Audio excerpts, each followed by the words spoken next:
ఆదివారం పునరుద్ధాన దినం.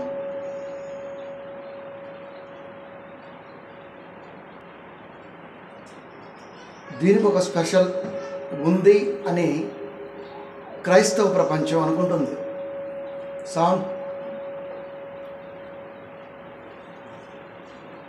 ఉందో లేదో క్రైస్తవులకు కూడా తెలుసు. ఇకపోతే సాతాను తంత్రాలు ఎరగని వారం కాము గనుక ఫస్ట్ నుంచి మన పుట్టడానికి కొన్ని వందల తరాలుగా ముందటి కాలం నుండి క్రైస్తవ్యంపై అనగా బైబిల్పై వారి వారి తరాలలో వారి వారి కాలాలలో కాంట్రడిక్షన్స్, అసంబద్ధత అన్నది బయలుదేరింది. అది పెరిగి పెరిగి పెరిగి పెరిగి చాలాగానే పెరిగింది. ఎందుకు ఇది ఇంతగా పెరిగింది అంటే క్రైస్తవ బోధకులు ఖండించేవారు చాలా తక్కువ మంది ఉన్నారు, లేదా ఉద్దేశాన్ని పిల్లల మధ్య వివరించే వాళ్ళు చాలా తక్కువగా ఉన్నారు. సంఘాల గురించి మాట్లాడట్లేదు, సంఘములో ఉన్న బోధనా పద్ధతి గురించి మాట్లాడుతున్నాం. అందుకనే దీని మీద అంటే ఈ ఈస్టర్ మీద బురద చల్లుతూనే ఉన్నారు. యాక్చువల్గా ఈస్టర్ అనేది ఒక అన్యదేవత పేరు అని. ఆమె పేరు ఇస్తార్. హిబ్రూలో తెలుగులోకి ట్రాన్స్లేట్ చేశారు అస్తారోతు అని. ఈమె సంతాన దేవత ఇస్టార్, ISHTAR. ఈమె సంతాన దేవతని, ఈమె ఒకనాడు అన్యులుగా ఉన్నటువంటి వారు బాగా పూజించేవారు అని 3వ శతాబ్దంలో కాన్స్టంటైన్ చక్రవర్తి రోమాని చేతిలో తీసుకున్నప్పుడు ఈస్టార్ని కాస్త ఈస్టర్గా మలిచాడు అని, అప్పటి నుంచి మాత్రమే ఇది పరిగణలోకి ఉంది అని, ప్రారంభ శతాబ్ద కాలంలో దీని గురించి అపోస్తులు కానీ లేకపోతే యేసువారి శిష్యులు కానీ ఎవరు చేసుకోలేదు అని కింగ్ జేమ్స్ వెర్షన్లో కూడా డిక్షనరీ ఆఫ్ ఇంగ్లీష్ ఈస్టర్ అనగా చెక్ చేస్తే క్రైస్తవులు యేసు పునరుద్ధానం గురించి క్రైస్తవులు ఆచరించు పండుగ అని రాయబడింది అన్న సంగతి, ఇవన్నీ కూడా కల్పితాలు మాత్రమేనని చెప్పటం, నూరిపోయటం. పాత నిబంధన కాలంలో అటు ఇర్మియా 7:18 కానీ, మొదటి రాజులు 11:5 కానీ, మొదటి సమూయేలు 31:10 కానీ, ఇలా ఏవైతే పాత నిబంధనలో అన్య దేవతలు పేర్లు కనపడుతున్నాయో, ఆకాశపు రాణి అని, అష్టారోతు దేవతానని, ఏవైతే పేర్లు మనకు బైబిల్లో లిఖింపబడి ఉన్నాయో వీరిని తీసుకొని అష్టారోతుని ఈస్టర్గా మలిచి క్రైస్తవుల మధ్య పరిచారు అని, యేసుక్రీస్తు వారి పునరుద్ధానం గురించి ఒక అపోస్తల కార్యముల్లో తప్ప, అది కూడా 12, 1, 2, 3, 4 ఆ రెఫరెన్స్లో చూపించారు తప్ప ఇంకెక్కడ లేదు అని, దాని గురించినటువంటి ఎన్నో ఆధారాలు ఈ రోజున అనేక క్రైస్తవ సంఘాలలో చాలామంది యేసుని నమ్మని వారు, క్రైస్తవులుగా పిలువబడుతున్న వారు కూడా బోధించటం జరుగుతుంది. ఇవన్నీ పక్కన పెట్టి ఎవడెక్కడ పోతే మాకెందుకులే, వాక్యం చెబితే సరిపోతుంది అని LED స్క్రీన్లపై తెలుగులో సినిమా హీరోలు యేసుక్రీస్తు వారి గురించి తీసిన వాళ్ళు ఒకటో రెండో ఉంటే అవి చూపిస్తే పట్టుకుంటారు అని ఇంగ్లీష్లోకి వెళ్ళిపోయి జీసస్ లైఫ్ హిస్టరీ కానివ్వండి, ప్యాషన్ ఆఫ్ క్రైస్ట్ కానివ్వండి, ఏవైతే ఇంకా రకరకాల పేర్లతో క్రీస్తు మీద తీయబడ్డాయో సినిమాలు, వాటిలో క్లిప్పింగ్లు తీసుకొని వీరు కూడా వాటిలోకి వెళ్ళిపోయి ఎడిట్లోకి వెళ్ళిపోయి స్క్రీన్ మీద కనబడుతూ కన్నీరు గారుస్తూ ముఖాల ప్రార్థన చేస్తూ ఈ రోజున క్రైస్తవ్యాన్ని బాగా ఏడిపించడం ప్రారంభించారు. నిజానికి ఎప్పుడు ఏడవాలో కూడా తెలుసా? ఇప్పుడు చెప్తాను, ఇందులో చూపిస్తాను. అందుకనే సంవత్సరాలు గడుస్తున్నా ఈస్టర్ మీద క్రైస్తవులకి గ్రిప్పు లేదు. కనుక ప్రియమైన దేవుని పిల్లారా, దీన్ని ఏమండి ఇస్తారు కదండి, ఈయన మార్చాడు కాన్స్టెంట్ చక్రవర్తి. దీన్ని జీసస్ రెసరక్షన్ అనే పేరుతో కూడా, అంటే క్రీస్తు పునరుద్ధానం అని ట్రాన్స్లేట్ చేశాడట. ఎవరు? కాన్స్టెంటైన్ చక్రవర్తి, క్యాథలిక్ ఆయన. ఇలా ఎన్నో ఆధారాలు చూపించడం ప్రారంభించారు. ఇప్పుడు క్రీస్తు పూర్వం 3వ శతాబ్దంలో కాన్స్టెంటైన్ చక్రవర్తి క్రీస్తు రిసరక్షన్ అనే పేరుతో, పునరుద్ధానం అన్న పేరుతోనే ట్రాన్స్లేట్ చేశాడా? అంతకుముందు వాళ్ళు ఎవరో దీని గురించి ప్రస్తావించలేదా? అది ఆలోచిస్తూ తిరిగి దీన్ని మనం కూడా ఆలోచించుకోవాలి. దానికంటే ముందు ఒక మాటతో ఈ ప్రసంగం ప్రారంభం అవ్వాలి. 2వ దశలోకి రాసిన పత్రిక 2వ అధ్యాయము 7వ వచనము. ధర్మ విరోధ సంబంధమైన మర్మము ఇప్పటికే క్రియ చేయుచున్నది. ధర్మ విరోధ సంబంధమైన మర్మము. మర్మం అంటే కాన్స్టెంటైన్ చక్రవర్తి ఏ ఉద్దేశంతో రాశాడో మనకు తెలియదు. ఇస్టార్ అనే అస్తారోతు దేవత పేరు ఈస్టర్గా మారింది అని వాళ్ళు అంటుంటే దాని గురించి మనకు తెలియదు. పైగా ఇది ఇంకొక మాట కూడా, క్రైస్తవులు యేసు పునరుద్ధరణ గురించి ఎన్ని మాట్లాడుకున్నా అవన్నీ కూడా వ్యర్థమే అని లాస్ట్లో మళ్ళా ఈస్టర్ గురించి క్రైస్తవులు తీసుకునే డెఫినేషన్ని కూడా కొలాప్స్ చేసే పనిలో చాలా బోధ జరుగుతుంది. మనం బావిలో కప్ప అంటే దానికి తప్ప మరొకటి ఏం తెలియదు. ఆ విధంగా క్రైస్తవ లోకం కూడా అలాగే వెళ్ళిపోతుంది. గుడ్ ఫ్రైడే అనగానే యేసుక్రీస్తు వారి మరణం, పునరుద్ధానం అనగానే ఇది, ఇంకా అంతమించి ఏం తెలియదు మనకి. మరి మధ్యలో ఒక రోజు ఉంది, మరి దాన్ని ఏం చేస్తాం? మధ్యలో ఒక రోజు ఉంది కదా, శనివారం ఉంది కదా, దాన్ని ఏం చేస్తాం? విశ్రాంతి దినం అంటే విశ్రాంతి దినాన్ని యేసుక్రీస్తు వారు పాటించలేదు, పనిలోనే ఉన్నాడు. కాబట్టి ధర్మ విరోధ సంబంధమైనటువంటి మర్మము ఎప్పటికే క్రియ చేయుచున్నది. ఎప్పటికిది? 1వ శతాబ్ద కాలంలో రాయబడిన మాట, అంటే అప్పటికే పనిచేస్తుంది. అంటే యేసుక్రీస్తు వారి పునరుద్ధానంపై బోళ్ళంత రాద్ధాంతం అనేది అప్పటికే క్రియ చేస్తుంది. ఇప్పుడు యేసుక్రీస్తు వారి పునరుద్ధానం గురించి ఎందుకు రాద్ధాంతం జరుగుతుంది? క్రైస్తవుడు నమ్ముతాడు, బాగా బలంగా నమ్ముతాడు. నా బ్రతుకు అనంతరం నేను దేవుళ్ళో సాగితే, దేవుడి మాటను అంటుపెట్టుకొని బ్రతికితే ఖచ్చితంగా నా బ్రతుక్కి పునరుద్ధానం అంటూ ఒకటి ఉన్నది. అంటే హెల్త్ తప్పించుకోవడానికి హెవెన్ అనేది దేవుడు నా కోసం ఉంచాడు అని బాగా నమ్ముతాడు.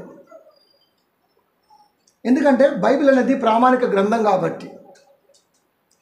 ఎందరో ఇప్పుడు దీని మీద పడ్డారు, రకరకాల వీడియోలు చేస్తూ వదిలేస్తున్నారు, సంఘాల్లో విచిత్రమైన బోధనా పద్ధతులు చేస్తున్నారు. కనుక ప్రియమైన దేవుని పిల్లరా, పునరుద్ధానం అనేది విచిత్రమైన పద్ధతులతోనూ లేకపోతే మరొక దానితోనూ వచ్చేది కాదు. దేంతో రావాలో తెలుసా? ఒక మనిషికి పునరుద్ధానం అనేది దేంతో వస్తుందో తెలుసా? వాక్యం ఉన్నవాడికే వస్తుంది. వాక్యం ఎవరికైతే ఉంటుందో, వాక్యంలో ఎవడైతే సాగుతాడో వాడికి మాత్రమే పునరుద్ధానం ఉంటుంది. దేవుళ్ళో ఉంటే ఉండేది కాదు, దేవుళ్ళో ఉంటే వచ్చేది కాదు. వాక్యములో ఉన్నవాడికి వచ్చేది, వాక్యములో ఉంటే మాత్రమే వచ్చేది పునరుద్ధానం. వాక్యం ఉంటే వచ్చేది. అందుకే 15:17 యోహాను సువార్త, నేను వారికి నీ వాక్యం ఇచ్చి ఉన్నాను. ఎందుకు ఇచ్చాడు వాక్యం? ఆయన తలుసుకుంటే ప్రతి క్రైస్తవుడు ఈ రోజున కోటీశ్వరుడుగా ఉండేవాడే. ఐ మీన్ ఫైనాన్షియల్గా. అది మీ ఇష్టం. మీరు పడే కష్టాన్ని బట్టి, మీ ఉద్దేశాన్ని బట్టి మాత్రమే భూమి మీద మీరు ఎలా బ్రతకాలన్నది మీరు నిర్ణయించుకోవాలి. ఆ స్వతంత్రాన్ని మీకు ఇచ్చాను. వాక్యం అనేది నేను మాత్రమే ఇవ్వాలి, నేను మాత్రమే ఆకర్షించాలి, నేను మాత్రమే నిన్ను నా సన్నిధానానికి చేర్చుకోవాలి, నేను మాత్రమే నా వాక్యంలో ఉన్న భావాన్ని ఇవ్వాలి తప్ప మరొకటి వల్ల వచ్చేది కాదు. అంతే. ఆసక్తి ఉంది. ఆసక్తి ఉన్నవాడికి మాత్రమే మార్గం సుగమనం అవుతుంది. నపుంసకుడికి ఆసక్తి ఉంది, బైబిల్ మీద ప్రేమ ఉంది, అందుకే మార్గం ఇచ్చాడు. కాబట్టి ప్రియమైన దేవుని పిల్లారా, పునరుద్ధానంపై ఎందుకింత రాద్ధాంతం? అందుకే పౌలు గారు ప్రారంభంలోనే కట్ చేశారు దీన్ని. ఎందుకంటే పునరుద్ధానము లేదని ఒక తెగ బయలుదేరింది, పునరుద్ధానం ఉన్నదని ఒక తెగ బయలుదేరింది. ఈ రెండు తెగల మధ్య పునరుద్ధానం గురించి గొప్ప డిస్కషన్ జరుగుతున్నప్పుడు ఆయన అసలు పునరుద్ధానమే లేకపోతే మేము చర్చికి రావటం వేస్ట్, దేవుళ్ళు ఉండటం వేస్ట్, ఇంత ప్రయాస పడటం వేస్ట్, బంగారులాగా ఆ రోమా సామ్రాజ్యంలోనే ఆ రాజుగాడి దగ్గరే కాంట్రాక్ట్ తీసుకొని గొప్పగా అక్కడే బ్రతకొచ్చు, నేను ఇన్ని శ్రమలు నాకెందుకు, ఇంత ఆలోచన అని బాధపడుతూ ఉన్నాము. మంచి మాటతో ఈ రోజున ప్రారంభిద్దాం. 1 కొరింథీ 15వ అధ్యాయము 21వ వచనము. కొంచెం సౌండ్ పెట్టినాను. మనుషుని ద్వారా మరణము వచ్చెను గనుక 15:12 క్రీస్తు మృతులలో నుండి లేపబడి ఉన్నాడని ప్రకటింపబడుచుండగా క్రీస్తు మృతుల్లో నుండి లేపబడి ఉన్నాడు. యేసుక్రీస్తు వారు మృతుల్లో నుండి లేపబడి ఉన్నారు. లేపబడి ఉన్నారు అంటే లేపింది ఎవరు? తండ్రి అయిన దేవుడు. క్రీస్తు మృతుల్లో నుండి లేపబడి ఉన్నాడు అని ప్రకటింపబడుతుంది కదా.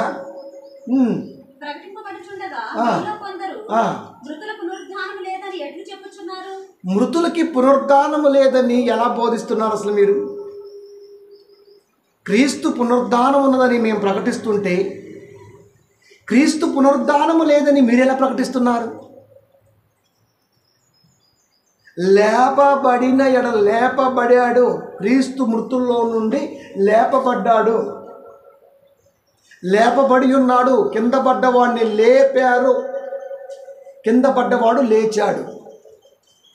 లేచాడు అంటే సెల్ఫ్, లేపబడ్డాడు అంటే హెల్ప్. హెల్ప్కి సెల్ఫ్కి తేడా తెలియకోకుండా హెచ్ స్థానంలో ఎస్ పెట్టి సరిపోద్దండి. మరి మిగతా 3 కలిసే కదా, అందుకని చెప్పేసి ఇక్కడ ఎస్ తీసేసి హెచ్ పెడతాడు సరిపోయిందా? పోనీ హెచ్ తీసేసి ఎలప పెట్టాడు సరిపోతుందా?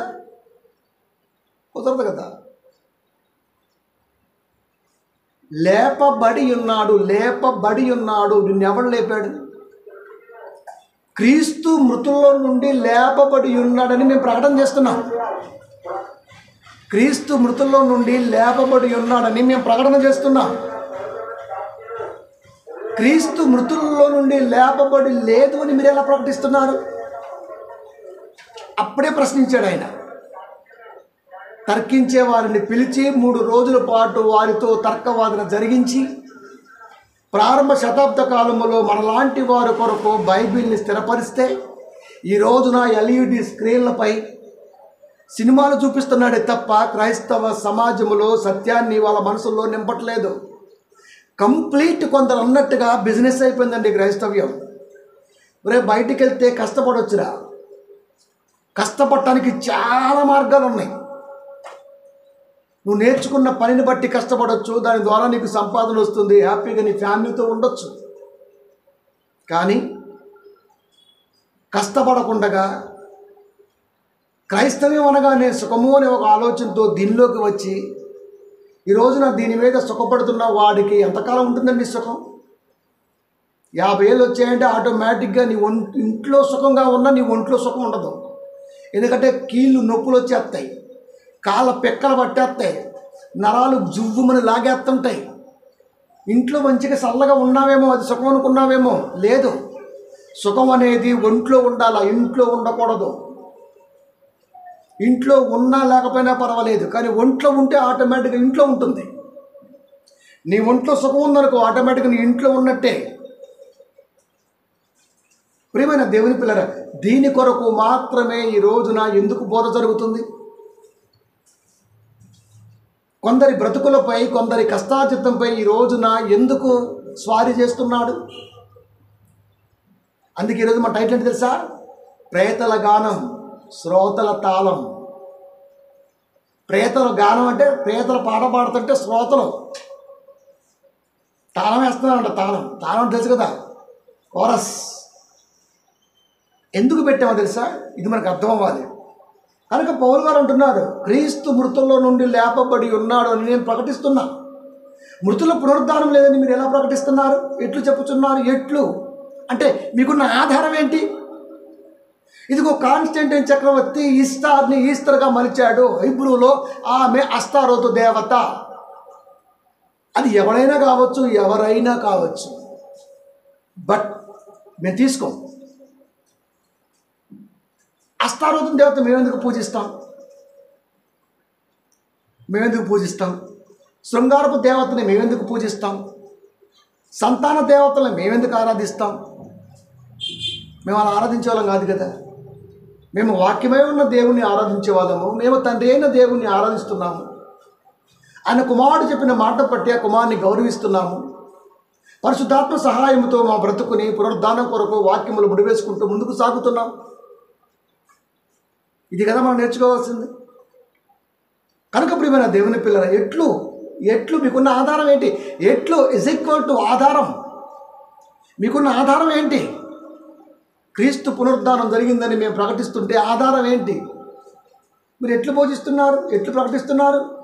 మృతుల పునరుద్ధానము లేని ఎడల క్రీస్తు కూడా లేపబడి ఉండిన ఎడల ఉండనను.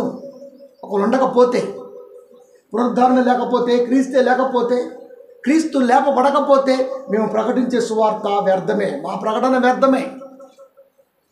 బంగారులాగా మేము కూడా మంచిగా కక్క ముక్క తినుకుంటూ హ్యాపీగా ఆదివారం పూట తిరిగిరామా? ఆ కేబుల్ బ్రిడ్జి కాడికి కానీ, లేకపోతే టూమ్స్ ఉన్నాయి కదా, సమాధులు కంపు కొడుతుంటాయి, అయ్యే గోల్కొండ. టూమ్స్ అంటే అర్థం ఏంటి? దేయాలు దెబ్బ అని అర్థం తెలుగులో. ఆ దెబ్బలోకి వెళ్ళిపోతాం కదా మేము కూడా. మరి చూస్తుంటాం బొక్కలు ఏమున్నాయి బయటకు ఏరుకుంటామని. అదే కదా మరి అక్కడ. దాంట్లో ఏముంటుంది? ఆ బొక్కలే కనపడతాయి. అవి కూడా కనపడు ఇప్పుడు. ఎందుకంటే ఆ బొక్కల డిపార్ట్మెంట్ ఎప్పుడు దాచినది వాటిని. ఎంజాయ్ చేస్తాం కదా ఆదివారం వస్తే మేము కూడా హ్యాపీగా. కానీ ప్రియమైన దేవుని పిల్లారా, ఆయన బాధ చూడండి, వ్యర్థమే. మేము చేస్తున్న ప్రకటన వ్యర్థమే. మా ప్రకటన వ్యర్థం ఎందుకు అవుతురా నాయన? మీలాంటోళ్ళు ఎందరో వక్రీకరించి తర్వాత కాలంలో క్రీస్తుని వెంబడించిన వారు అనేక జాతుల్లోంచి ఉన్నారు. అంటే నిజం గెలుస్తుంది ఎప్పటికైనా. గెలవదా ప్రియమైన దేవుని పిల్లరా? గెలిచి తీరాల్సిందే. మత్తయి సువార్త 28వ అధ్యాయము 5, 6, 7 వచనాలు.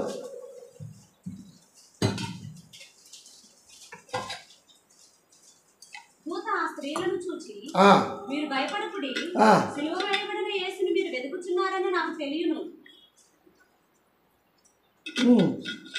ఆయన ఇక్కడ లేడు, తాను చెప్పినట్టే ఆయన లేచి ఉన్నాడు. చాలు. ఎవరు చెప్పారు ఈ మాట? కాన్స్టంటైన్ చక్రవర్తి చెప్పాడా? ఎవరు చెప్పారు ఈ మాటని? ఆ స్త్రీలను చూసి మగ్దలేని మరియా, మరొక మరియా, ఎవరైతే పేతురు యోహానులు వెళ్ళి విషయాన్ని చేరవేశారో ఆ స్త్రీలు గబగబా వచ్చి చూస్తున్నారు కదా.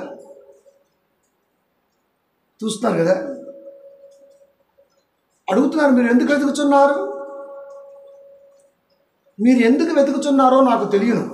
ఆయన ఇక్కడ లేడు. తాను చెప్పినట్టే ఆయన లేచి ఉన్నాడు. సాక్ష్యం, యేసుక్రీస్తు వారు పునరుద్ధానుడై లేచి ఉన్నాడని సాక్ష్యం ఇచ్చింది మనిషి కాదు, దూత. దూత సాక్ష్యం ఇచ్చింది. దేవుని సేవకులుగా లోకములో ఉంటున్నటువంటి దూతలు యేసుక్రీస్తు వారి పునరుద్ధానం గురించి సాక్ష్యం ఇచ్చాయి. ఇకపోతే గుడ్ ఫ్రైడే బైబిల్లో లేదు, క్రిస్టమస్ బైబిల్లో లేదు, ఈస్టర్ బైబిల్లో లేదు. ఇప్పుడు ఎక్కడ ఉండాలి? ఈ పేర్లు ఎక్కడ ఉండాలి? ఈ పేర్లు ఎక్కడ ఉండాలి?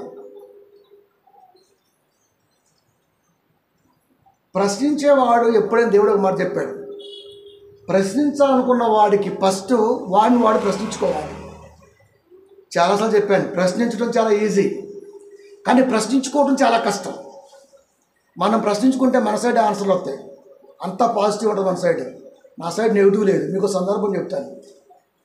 నిన్న నేను వర్క్ బయలుదేరుతున్నా, మార్నింగ్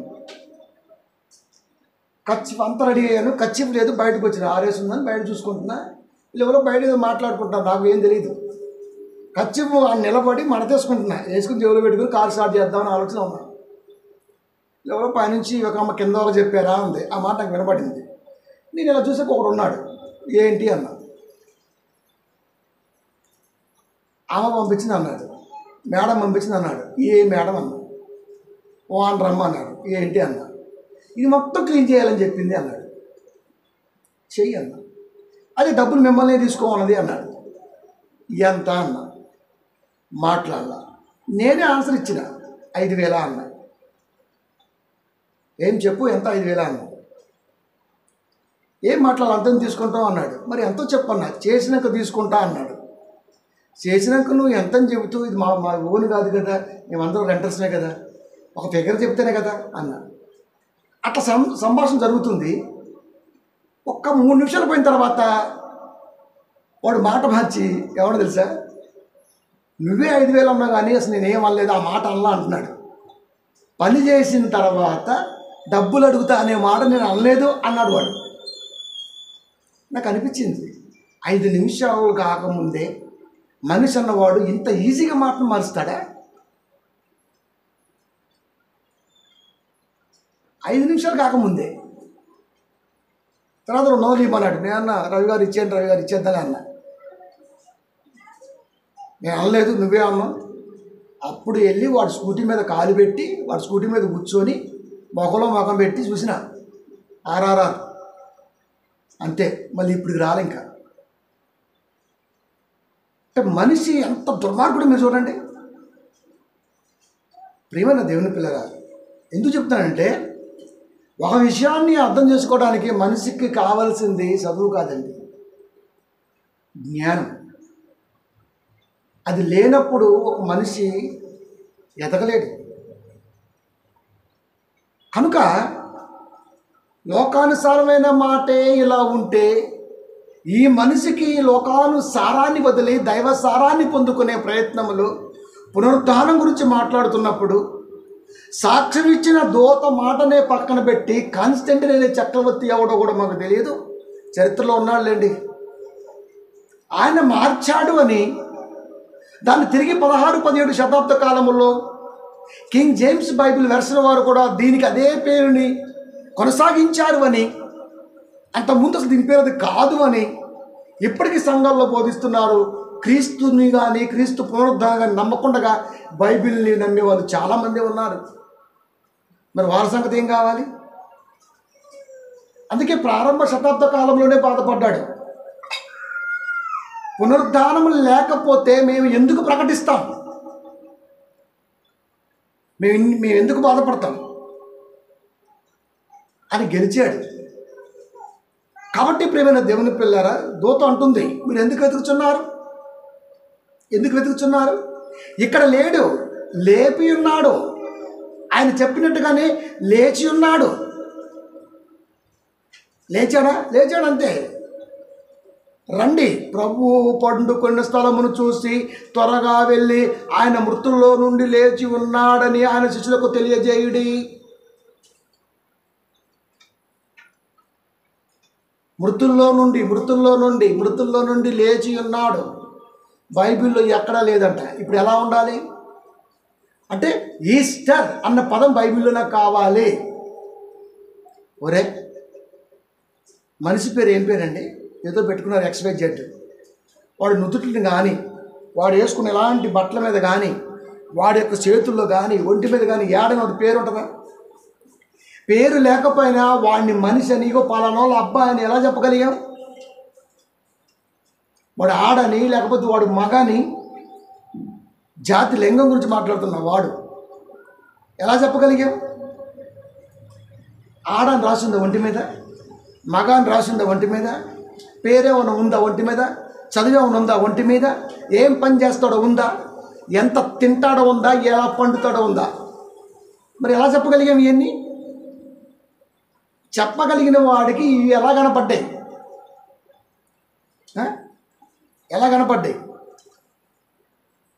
ఈస్టర్ కనపడాలంట, గుడ్ ఫ్రైడే కనపడాలంట, క్రిస్టమస్ కనపడాలంట. నీ పేరే నీకు కనపడలేదు. అసలు అక్కడ దాకా ఎందుకురా? నీ మొహం నీకు కనపడదు. ఒక సపోర్ట్ కావాలి నీకు. అది ఒక సపోర్ట్ కావాలి. మనిషి మన ముఖం, నా ముఖం నాకే కనపడదు. ఒక సపోర్ట్ కావాలి. క్రీస్తు పునరుద్ధానం అనే పదం నీకు కనబడాలంటే ఒక సపోర్ట్ కావాలి. అది వాక్యమై ఉండాలి. వాక్యాన్ని ముందు పెట్టు, దాని ముందు నిలబడు. ఎందుకు కనబడదో చూడు. ఈస్టర్ అని అలివేలు మంగ అని పెట్టుకుంటే ఇప్పుడు ఆ దేవత అయిపోద్దా? 8th క్లాస్లో మా స్టూడెంట్ ఉండేదండి, మంగ తాయారు. 8th, 9th, 10th కలిసి చదువుకోవడం కూడా గుర్తొచ్చింది. అంటే అయిపోద్దా?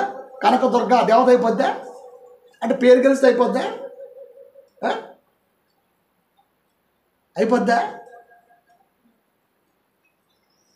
కామన్ నాలెడ్జ్ కనీసం అండి ఉందా? అసలు వీడెవడండి ప్రశ్నించడానికి? ఉందో లేదో? వీడి ముఖం మీద వీడి పేరు లేదు, వీడి బ్రతుకులో వీడికి ఏమీ లేని వీడు బైబిల్ ఎందుకు వస్తున్నాడు? బొమ్మ కోసమేనండి. అదేం లేదు, మరొకటి ఏం లేదు. కూర్చుంటారు, వీడియోలు చేస్తారు, లోపల పెడతారు, సబ్స్క్రైబ్లు వస్తాయి. నెల వాడు ఎంతో కొంత వేస్తుంటాడు, తింటూ ఉంటారు, వేసుకునేపడి ఏడుస్తూ ఉంటారు. అంతమించి మరొకటి లేదు. అంతే. అది మాత్రం చెప్పరు. అది కాబట్టి ఇప్పుడు మన దేవుని పిల్లల దేవత అస్తారోతు దేవత ఇస్టార్, అదే ఈస్టర్. ఎలా కలిపారు చూసారా? ఇప్పుడు మన దేవుని పిల్లల అంటే దేవుడి మీద ఎవరికి లేనిది, దేని మీద ఇలాంటి కాంట్రడిక్షన్స్ కనబడవండి. ఒక్క బైబిల్ మీదే కనబడతాయి. మనం ఏమనుకుంటామంటే వాడి పాపను వాడే పోతుంది చెప్పు అనుకుంటాం మనం. అంతే కదండి. మరి చెప్పాలి. తోపు చెబుతుంది, శిష్యులకు తెలియజేయడి, ఆయన మృతుల్లో నుండి లేచి ఉన్నాడు అంటే పునరుద్ధానుడై ఉన్నాడు. ఇదిగో ఆయన గలిలయలోనికి మీకు ముందుగా వెళుచున్నాడు, అక్కడ మీరు ఆయన చూతురు. ఇదిగో వారితో చెప్తున్నాడు. చూసారా? యేసుక్రీస్తు వారు గలిలయ ప్రాంతంలోకి పునరుద్ధారణ వచ్చిన సంగతి చూశారు. 40 రోజుల పాటు భూమి మీద ఉండి మళ్ళీ అందరూ చూస్తుండగానే వెళ్ళిపోయాడు. చంపి పాతబెట్టి సమాధికి లాకర్లు వేసింది రోమా ప్రభుత్వం, సైనికుల్ని కాపలా పెట్టింది కూడా ఆ ప్రభుత్వమే. కానీ సమాధి బద్దలైంది, గలిలయ ప్రాంతం దద్దరిల్లిపోయింది. 40 దినాల పాటు మరలా జనాల్లో కనపడ్డాడు. దీని పునరుద్ధానం అనరా? కనపడ్డాడు కదా. వెంటనే నైట్ అలా వెళ్ళిపోలేదు కదా. వెళ్ళిపోయాడా? సమాధిలో పెట్టి వెంటనే ఆదివారం పూట వెళ్ళి శిశురాలు వెళ్ళి వీళ్ళంతా వెళ్ళి చూడగానే ఏమీ లేదు అని వెళ్ళిపోయాడు? ఏమీ లేదు కదా. విట్నెస్ వదిలి మరీ వెళ్ళాడు. అక్కడ గలిలయలో చాలామంది కనబడ్డాడు. 40 దినాలు భూమి మీదే ఉన్నాడు. శిశుల మనసును దృఢపరిచాడు. అందరూ చూస్తుండగానే ఆరోహణమై వెళ్ళిపోయాడు. దాని పునరుద్ధరణ అనరా? దాన్ని ఏమంటారు మరి? దాన్ని ఏమంటారు?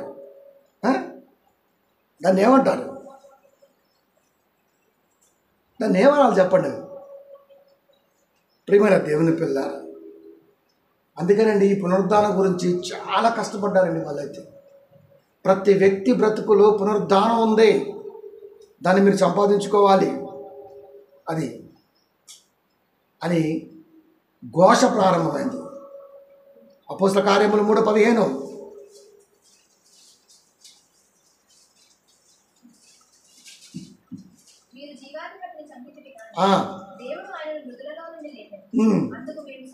ఎవరి ముందు చెబుతున్నారో తెలుసా?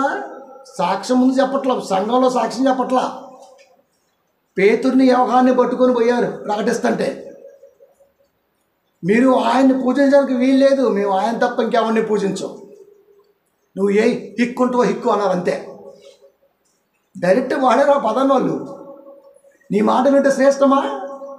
బైబిల్ పదం శ్రేష్టం కాబట్టి మనకు అలా రాసి ఉంది.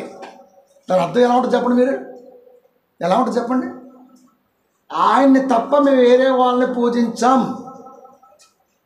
అది నువ్వేమన్నా చేసుకోరావై. ఎంత ధైర్యం అండి! అసలుకే ఆపదలో ఉన్నారు, కళ్ళక బొండాలు వేసి ఉన్నాయి, చంపేస్తారన్న భయం కూడా లేదు వాళ్ళకి. చనిపోతే భయం, అసలు చనిపోవడానికి భయం ఎందుకండి? వాక్యంలో ఉంటే పోతే అక్కడికేనా. కాకపోతే మనుషుల నుంచి దూరంగా ఉంటాం అంతే. శరీరపరంగా దూరం ఉంటాం కానీ ఆత్మపరంగా ఎప్పుడు దగ్గరగానే ఉంటాం కదండి. ఇంకా దాని గురించి భయం ఎందుకండి? దాని గురించి బాధ అవసరం లేదండి. మరణం గురించి వాక్యం ఉంటే, వాక్యం లేకపోతే వాక్యాన్ని బట్టి బాధే. అందుకే చెబుతున్నారు, మీరు జీవాధిపతిని ప్రపంచ మానవాళిలో ఉన్న జీవం ఆయనే కారణం ఉండటానికి. జీవానికి అధిపతి ఆయన అంటే దేవుడు. మీరు దేవుడిని చంపారు, దేవుడికి సావు ఉంటుందా? శరీరం ధరించుకోవస్తే దేవుడికి ఏంది, ఎవరికైనా ఉంటుంది. సినిమాలో క్యారెక్టర్ చచ్చిపోవట్లా, నిజంగా చచ్చిపోయారే ఏంటి? క్యారెక్టర్ చచ్చిపోతుంది అబ్బా అక్కడ. నెక్స్ట్ సినిమానే మళ్ళీ 350 కోట్ల బడ్జెట్ ఇస్తారు ఈ సినిమాలో. ఈ సినిమా చచ్చిపోయింది అది. మరి నెక్స్ట్ సినిమా ఎలా బతికాడు? క్యారెక్టర్. ఈ సినిమాలో క్యారెక్టర్ పోయింది, ఆ సినిమాలో క్యారెక్టర్ మళ్ళీ స్టార్ట్ అయింది. భూమి మీద నీ క్యారెక్టర్ ముగిసే సమయం వచ్చేసింది. అది నువ్వు ఏ స్టేజ్లో ఉన్నా, A to Z ఏ స్టేజ్లో ఉన్నా నీ క్యారెక్టర్కి స్వస్తి పలికే రోజు వచ్చేసింది. దాన్నే అమర్చటం, ఆ సెట్టింగ్స్ అంటారు. అమర్చబడినటువంటిది ఎక్కువ కాలం నిలబడదు, వెళ్ళిపోతుంటుంది. ఆత్మకు అమర్చబడ్డ ఈ శరీరం కొద్ది కాలం మాత్రమే పనిచేసి తర్వాత తన పాత్ర ముగిసిన వెంటనే దీనిలో నుంచి ఆత్మ వెళ్ళిపోతుంది. ఈ సెట్టింగ్ మాత్రం అలాగే ఉంటుంది. ఇదిగో బాహుబలి సెట్టింగ్ ఇప్పటికీ చూస్తారు రామోజీ ఫిలిం సిటీలో. 1500 టికెట్ ఏంది అది చూడటానికి. యూట్యూబ్లో కూడా చూస్తారాదా? రూపాయలు పెట్టి అదే కదండి. ఆడకెళ్ళి ఇప్పుడు చూడాలా ఏంటి? ఏడు చూసినా అదే ఉంటుంది, ఆడ చూసినా అదే ఉంటుంది. సెట్టింగ్ అది అయిపోయినా సెట్టింగ్ అలా ఉంటుంది, తర్వాత తీసేస్తారు. అట్లాగే ఆత్మకు సెట్టింగ్ ఈ బాడీ. ఆత్మ వెళ్ళిపోతే ఈ బాడీ ఎంతసేపు ఉంటుంది? చుట్టాలు వచ్చేంతవరకు ఉంటుంది. తర్వాత చుట్టి సాపులో చుడతారు, తీసుకెళ్ళి మట్టిలో పెడతారు. ఆ తర్వాత కన్నీరు మున్నీరు విలపిస్తారు. ఆ తర్వాత సంవత్సరం కోసం ఆలపిస్తారు, సంవత్సరేకం. ఆ తర్వాత 2 ఏళ్ళు గడిచిన తర్వాత తినమ్మా జీవితం ఇన్ని పనులు పెట్టి తిని ఆడపోతా సంవత్సరానికి, ఈ సంవత్సరం కాయలే అంతే. అందుకే అసలు సంవత్సరానికి ఇక్కడ సంవత్సరానికి వెళ్ళండి. నేను ఒక్కసారి వెళ్తే 10 సార్లు వెళ్ళాలి. ఎవడు వెళ్తాడు రా బాబా? ఎవడెళ్తాడు చెప్పండి? ఎవడెళ్ళాలి? ప్రియమైన దేవుని పిల్లలు, కనుక జీవాధిపతిని చంపారు మీరు. అంటే దేవుణ్ణి చంపారు. దేవుడికి ఎలా సావు ఉంది? ఆత్మరూపిగా లోకానికి వచ్చాడు దైవ కుమారుడైనటువంటి క్రీస్తు దేవుడు. జీవాధిపతి అంటే అర్థం దేవుడిని కాదా? యేసుక్రీస్తు దేవుడు అని పదం ఉండాలి. నీ మొఖానికి నీ పేరే లేదు నీ ముఖం మీద, అయినా సరే రే వెంకటరావు మనం సుబ్బారావు అని పిలుతుంటాం మనం. ఆడి వెంకటరావు అని ఎలా తెలిసింది మనకి? సుబ్బారావు అని ఎలా తెలిసింది మనకి? ఆడి ఈపి మీద కానీ ఆడి బొచ్చు మీద కానీ ఏమైనా ఉందా? ఏమన్నా లేకపోతే కట్టుకున్నాడా జానీ అని? ఏ?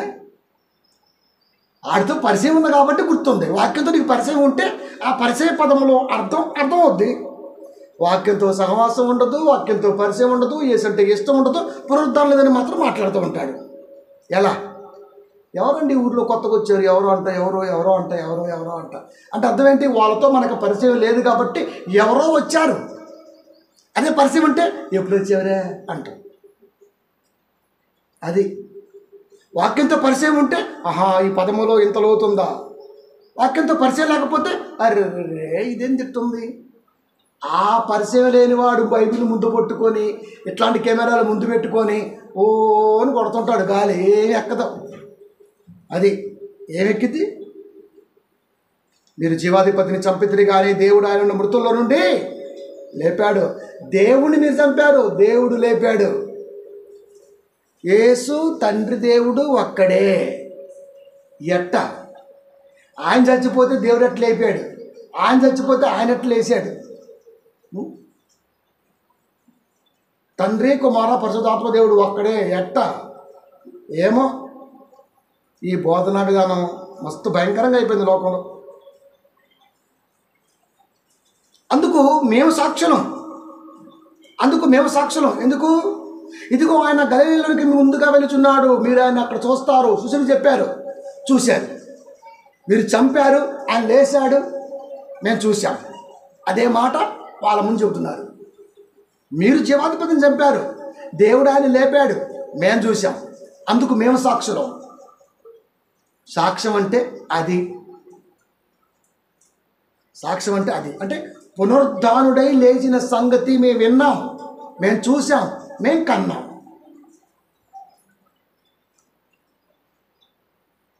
మేమే కాదు, మీరు ఆరాధిస్తున్నటువంటి అంటే మీరు గొప్పగా చెప్పుకుంటున్న వ్యక్తి ఉన్నాడు కదా, అబ్రహాము వారు కానీ దావీదు వారు కానీ. ఆ దావీదు వారి నోట కూడా ఒక మంచి మాటతో ముందుకెళ్దాం. 2:31 అపోస్తల కార్యములు. క్రీస్తు పాతాళములో విడవబడలేదనియు, క్రీస్తు పాతాళం భూలోకం, పరలోకం, పాతాళలోకం, ముల్లోకాలు. ఆ ముల్లోకాల్లో ఒకటైన లోకం గురించి మాట్లాడుతున్నారు. క్రీస్తు పాతాళములో విడవబడలేదని అంటే ఎవరో తీసుకెళ్ళి అక్కడ పెట్టాలి. విడవటం అర్థం ఏంటి? విడవబడటం అంటే అర్థం ఏంటి? తీసుకెళ్ళి వదిలేసి రావటం. అది తీసుకెళ్ళి వదిలేసి రావటం. పాలెవ్వని గొడ్డుపోతు జాతి పశువులని తీసుకెళ్ళి సంతలో వదిలేసి వస్తాం. అమ్మేసి వస్తాం. అని వదిలించుకొని రావడం అంటారు. క్రీస్తు పాతాళములో విడవబడలేదనియో, ఆయన శరీరము కుళ్ళిపోలేదనియో. పాతాళములో విడవబడలేదు, శరీరము కుళ్ళిపోలేదు అని దావీదు ముందుగా తెలుసుకొని. దావీదు దీని గురించి చెప్పారా? మీరు రాసుకున్నారు కానీ ఎన్ని రకాల బోధలండి బాబు. అసలుకి దావీదుకి క్రీస్తుకి సంబంధం అసలుకి వాళ్ళకి తెలియదులే, అందుకే వెళ్ళొద్దాం. కానీ దావీదు ముందుగా తెలుసుకొని ఆయన పునరుద్ధానం గురించి చెప్పాను. ఇప్పుడు ఎక్కడ చెప్పాడో మనకు తెలుసు. 16:10 కీర్తన చూడండి.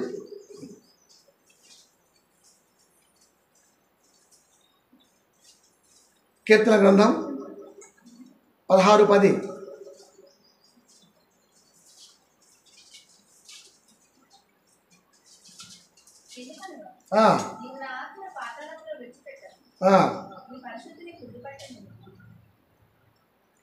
అపోస్తల కార్యములు 2:31 చెప్పబడిన మాట కీర్తనల గ్రంథము 16:10 దావీదు వారు ప్రస్తావించారు.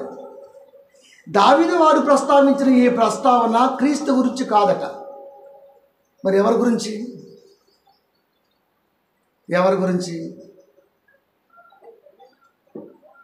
నీవు నా ఆత్మను పాతాళములో విడిచిపెట్టవు.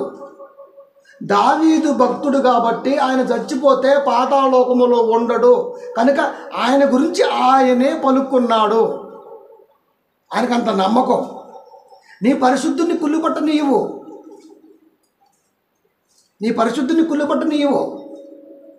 నేను పాపములో పుట్టినవాడను, నా తల్లి నన్ను పాపములోనే కన్నది, నేను పాపములో పుట్టినవాడను. పాపముతో అనట్లేదు అక్కడ, పాపములో, నేను పాపములో పుట్టినవాడను. అంటే దావీదు వారు ఏ ఉద్దేశంతో దాన్ని చెప్పాడు? ఇక్కడ పరిశుద్ధుడు అనగానే పాప విముక్తి కలిగింది కనుకనే ఆయన పరిశుద్ధుడు అయ్యాడు. కాబట్టి ఆయన గురించి ఆయనే పలుకున్నాడే తప్ప యేసుక్రీస్తు వారి గురించి కాదు అని దీని మీద కూడా ఆయన గురించినటువంటి ఉద్దేశంలో బోళ్ళని సంగతులు సమాజం చెప్పడం ప్రారంభించారు. అంటే ఈ రోజున కంప్లీట్గా బైబిల్ ఎలా ఉందంటే క్రొత్త నిబంధన ఖచ్చితంగా దూరం అయిపోతుంది. క్రొత్త నిబంధనలో భక్తుల నోట పలికిన మాట క్రీస్తుకు ఆపాదించారు అనే నింద బలపడుతుంది. మనమేమో కంగారు పడిపోయి నిజమా నిజమా అనుకుంటూ వాళ్ళ ఉద్దేశానికి ఎడిక్ట్ అయిపోతుంటాం. అట్లా అనేక మంది ఈ రోజున బయలుదేరి వచ్చేసారు, అనేక సంఘాలు స్థిరపరిచేశారు ఎక్కడ పడితే అక్కడ. వీటికి కూడా ఎక్కువ ఫేమస్ ఉందండి. యెహోవా భార్యను చూద్దామని ఈరోజు సంఘాలకు వచ్చి చాలామంది ఉన్నారు. జింగిల్జా అంటే ఇప్పుడు యెహోవా దేవుడికి చైనా వాళ్ళంటే ఇష్టమేమో, ఇండియన్స్ అంటే ఇష్టం ఉండదా, అమెరికన్స్ అంటే ఇష్టం ఉండదు ఆయనకి. ఇప్పుడు చైనా వాళ్ళే కావాలి యెహోవా దేవుడికి. ప్రియమైన దేవుని పిల్లలు, జింగిల్జా బయలుదేరింది. నేను ఆయన భార్యని, ఆయన రోజు నాతో వచ్చి మాట్లాడి మంచిగా ఇక్కడే ఈ పక్క మీద చేద్దిరిపోతారంట. ఆయన కోసం పెద్ద మంచం ఒకటి మళ్ళీ బంగారంతో చేయించింది, మళ్ళీ మామూలుగా లేదు అసలు బిల్డప్ వ్యవహారం. దానికో ప్రత్యేకత, మళ్ళీ దానికి మళ్ళీ కన్యలో దోతలో పరిచర్య చేయాల. మంచం కొడుకు ఒక కన్య పెట్టింది, ఆ పని ఇంకా మొత్తం తైలం కిందించి పోయి అది ఒకటమే. ఎందుకు? రాజు వస్తారు ఇప్పుడు దేవుడు వారు, అది ఏం గారు మాత్రం మంచిగా తొట్లో స్నానం చేసి వెళ్ళి మంచమే పడిపోతుంది అన్నమాట. ఎంత విచిత్రమైన బోధ. ఇప్పుడు దానికి కూడా మంచి ఫేమస్ ఉన్నారండి, మంచి ఫాలోవర్స్ ఉన్నారండి. అంటే అసలు వాస్తవాన్ని ఏది గ్రహించే స్థితిలో క్రైస్తవ్యం లేదండి అసలుకి. ఎందుకు పట్టుకున్నాడో బైబిల్ అర్థం కాదు నాకు, ఎందుకు దేవుణ్ణి నమ్ముతున్నారో అర్థం కాదు, ఎందుకు సంఘానికి వెళ్తున్నారో అర్థం కాదు, అసలు ఎందుకు బతుకున్నామో కూడా తెలియదు నాకు ఒక్కోసారి. ఏమండి, ఏది నమ్మాలో ఏది నమ్మకూడదు అన్న ఆలోచన కూడా లేకుండా ఈ రోజున వాక్యానికి కంప్లీట్గా ఈ రోజున మనిషి దూరం అయిపోయాడు. అదే నిజం అనిపించింది ఇక మనకి. క్రీస్తు పాతాళములో విడవబడలేదనియో, ఆయన శరీరము కుళ్ళిపోలేదనియో దావీదు ముందుగా తెలుసుకొని ఆయన పునరుద్ధానం గురించి ప్రకటించాడు. అది 16:10 మనకి కనబడింది. నీకు పునరుద్ధానం ఉంది, క్రీస్తుకు ఉన్నదంటే క్రైస్తవుడికి కూడా పునరుద్ధానం ఉన్నది. పునరుద్ధానం అనగానే మరలా లేచి నేను మా ఊళ్ళో 30 రోజులు తిరగాల ఈ కోరికలు పెట్టుకు మాకు.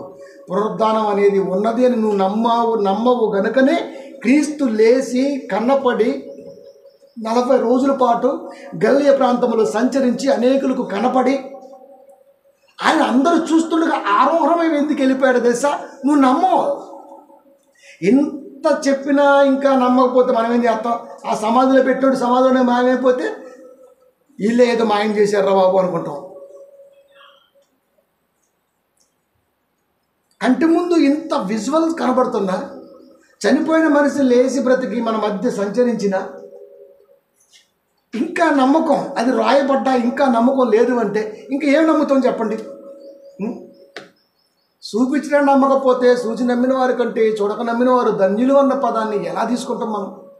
చూస్తేనే నమ్మట్లేదు, చూడకుండా ఎలా నమ్ముతాం మనం ఈ రోజున? కనుక ప్రతి క్రైస్తవుడికి పునరుద్ధానం ఉంది, చనిపోతే బ్రతుకుంది. ఈ బ్రతుకుని సంపాదించుకోవడానికి మాత్రమే సంఘం అండి. అదే చెప్పిన, సంఘం అంటే నా బిజినెస్. అసలు బిజినెస్ అనే పదము తలంపులోకి వచ్చినా సరే వాసిపోద్ది అంతే రేపు వదిలిపూట. చనిపోయిన తర్వాత బ్రతికిచ్చిన బ్రతకాలం ఉంటాం భూమి మీద. తర్వాత ఎవరికి చెప్పం. మనసు మీద పడుకున్నామా పోతాం, బండి మీద పోతున్నామా పోతాం, కారులో పోతున్నామా పోతాం, ఫ్లైట్లో పోతున్నామా పోతాం, యాడికి పోయినా పోతాం అయితే పక్క, అది మరణం. కానీ రెండో వాడికి మాత్రం చెప్పం, రే నేను చచ్చిపోతున్నానని మాత్రం చెప్పం. ప్రతిదీ చెప్తాం మనం, కానీ సావు చెప్పం. సావు తెలియక చెప్పవా? తెలుసుకోలేక చెప్పవా? తెలుసుకోలేదు కాబట్టి చెప్పవా? తెలియక చెప్పలేకపోతున్నాం, తెలుసుకుంటే చెప్పొచ్చు. సావు వస్తుందబ్బా, సావుదే ఉంది, అది వస్తే మనం ఉండం, మనం ఉన్నంతకాలం అది రాదు, మధ్యలో సూపరు, దీంట్లో నో టెన్షను, ఇంకేం కావాలి? ఈ మధ్యలో ఉన్న ఈ చిన్న గ్యాప్ వాక్యాన్ని ఎలా సంపాదించుకోవాలి, ఈ యొక్క ఆలోచనే పునరుద్ధానాన్ని ఎలా పొందుకోవాలి? అందుకే మంచిది, ధర్మశాస్త్రంలో ఉన్నాను, గమనీయులు పాదాల దగ్గర ఉన్నాను, బాగా నేర్చుకున్నాను, మొత్తంగా దేవుడు 2 పీకాడు, పట్టుకున్నాడు, నిలబెట్టుకున్నాడు, వాడుకున్న బహు సాధనంగా ఉన్నాడు, అనేక ప్రాంతాలు తిరిగాను, చాలామందికి వాక్యం బోధ చేశాను, ఎదిరించాను, ఎదురాడాను, ఎదురొడ్డాను, ఎదురొడ్డి వాళ్ళకి సమాధానం చెప్పాను, ప్రతి దాన్ని స్థిరపరచుకుంటూ వచ్చాను. What next? ఇన్ని చేసిన తర్వాత ఏంటి? ఇన్ని చేసినాక మనకు పరలోకం రాదా అంటే ఒకడు అంటాడు, అన్నా నువ్వు చాలా పాటలు రాసావన్నా. నన్ను కాదులేండి, బయట ఒకడు వేరేవాడిని. నీకు ఖచ్చితంగా పరలోకమే. పాటలు రాస్తే పరలోకం అయితే మరి ప్రసంగాలు ఎందుకురా, బైబిల్ చదువుకోవడం ఎందుకు? ఇంకా మంచిగా రాసుకోవచ్చుగా పాటలన్నీ. పాటలు రాస్తే పరలోకం ఇచ్చేస్తాడా? పరలోకం పొందుకున్న దాంట్లో పాట అనేది కాస్త సహాయం చేసిద్దేమో అంతే. ఎందుకంటే తన మాటలను మలిసేమో, తన మాటలతో ఉన్నామేమో, ఆ మలుపుడు కూడా తప్పుడు మలుపుడే మళ్ళా, అంతే. ఆ పాటలో కూడా బోల్డని తప్పులు ఉన్నాయి మళ్ళీ. ఇంకెట్టండి, ఇంకట చెప్పండి. అది దేవుడి కొరకు కృతజ్ఞత కలిగి ఒక మంచి ఆలోచనతో వాక్యానికి విరుద్ధంగా ఉన్నదా లేదని చూసుకొని దాన్ని వాడుకోవటం ఎంతవరకే తప్ప దాని గురించి ఏమీ రాదు. బాప్టిజం వల్ల పరలోకం రాదు. బాప్టిజం తీసుకున్న బ్రతుక్కి సాగితేనే పరలోకం వచ్చింది. పాట వల్ల పరలోకం రాదు. పాటలో ఉన్న భావం బాగా ఉంటేనే ఆలోచిస్తాడు. ఇవన్నీ ఉంటాయి. అంటే ఎక్కడ నిలబెట్టాడు తెలుసా? అక్కడ నిలబెట్టేశాడు. మనం కూడా అప్పుడప్పుడు చూస్తుంటాం, మంచి మంచి క్యారెక్టర్లు వేసి కోటాను కోట్లు సంపాదించి లాస్ట్ స్టేజ్లో అడుక్కొని చచ్చిపోయిన సినిమా వాళ్ళు చాలామంది ఉన్నారు మనకి. ఎట్లాది? ఒక్కొక్క సినిమాకి ₹1,00,00,000 తీసుకున్నాడు. ఒక్కొక్క సినిమాకి ₹1,00,00,000. అయినా సరే లాస్ట్ స్టేజ్కి వచ్చేసరికల్లా అడుక్క తినే స్టేజ్ అయిపోయింది. చనిపోతే శవాన్ని తీసుకెళ్ళడానికి కూడా కనీసం అంతిమయాత్ర ఖర్చులు కూడా లేకుండా పోయాయి. ఎలా?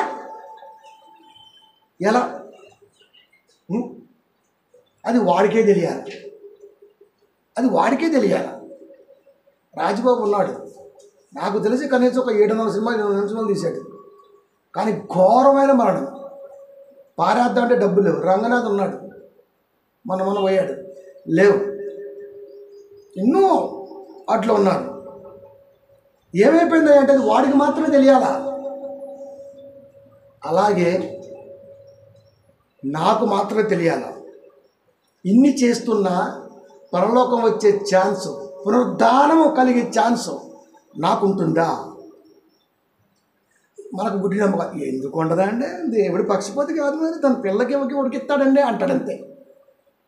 ఆయన పక్షపాతి కాడు, అందుకే నిజం చెబుతున్నా. ఇప్పుడు ఇవన్నీ ఆలోచించి మనం కూడా ఆలోచించాలని ఓ మంచి మాట పరిశుద్ధాత్మ దేవుడు పలికాడు. ఫిలిప్పీయులకు రాసిన పత్రిక 3వ అధ్యాయము 10-11 వచనాలు. ఏ విధము చేతనైనా, ఏ విధంగా అంటే అసలు ఇప్పుడు ఎలాగైనా సరుకున్న పరలోకం రావాలా.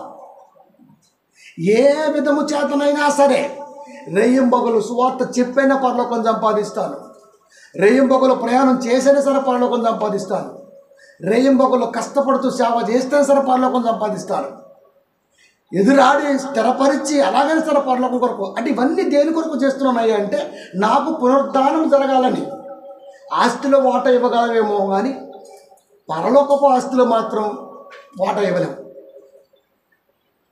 దేన్నైనా పంచొచ్చండి, కానీ దీన్ని మాత్రం పంచలేం. పరలోకం మాత్రం మనం పంచలేమండి.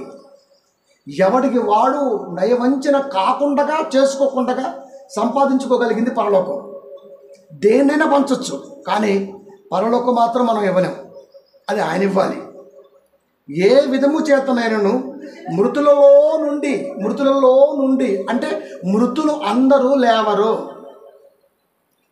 మృతులలో నుండి, సచ్చిన వాళ్ళలో నుండి, చనిపోయిన వారిలో నుండి నాకు పునరుద్ధానము కలగవలెనని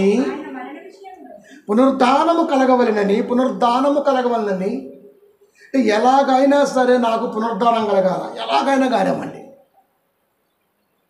ఈ ప్రయత్నం ఒక్కటి నీ మనసులో ఉంటే నిన్ను మరొక ఆలోచన తాకదబ్బా. గుర్తుపెట్టుకోండి. మీకు ఒక విషయం చెప్తా. అమ్మగారిది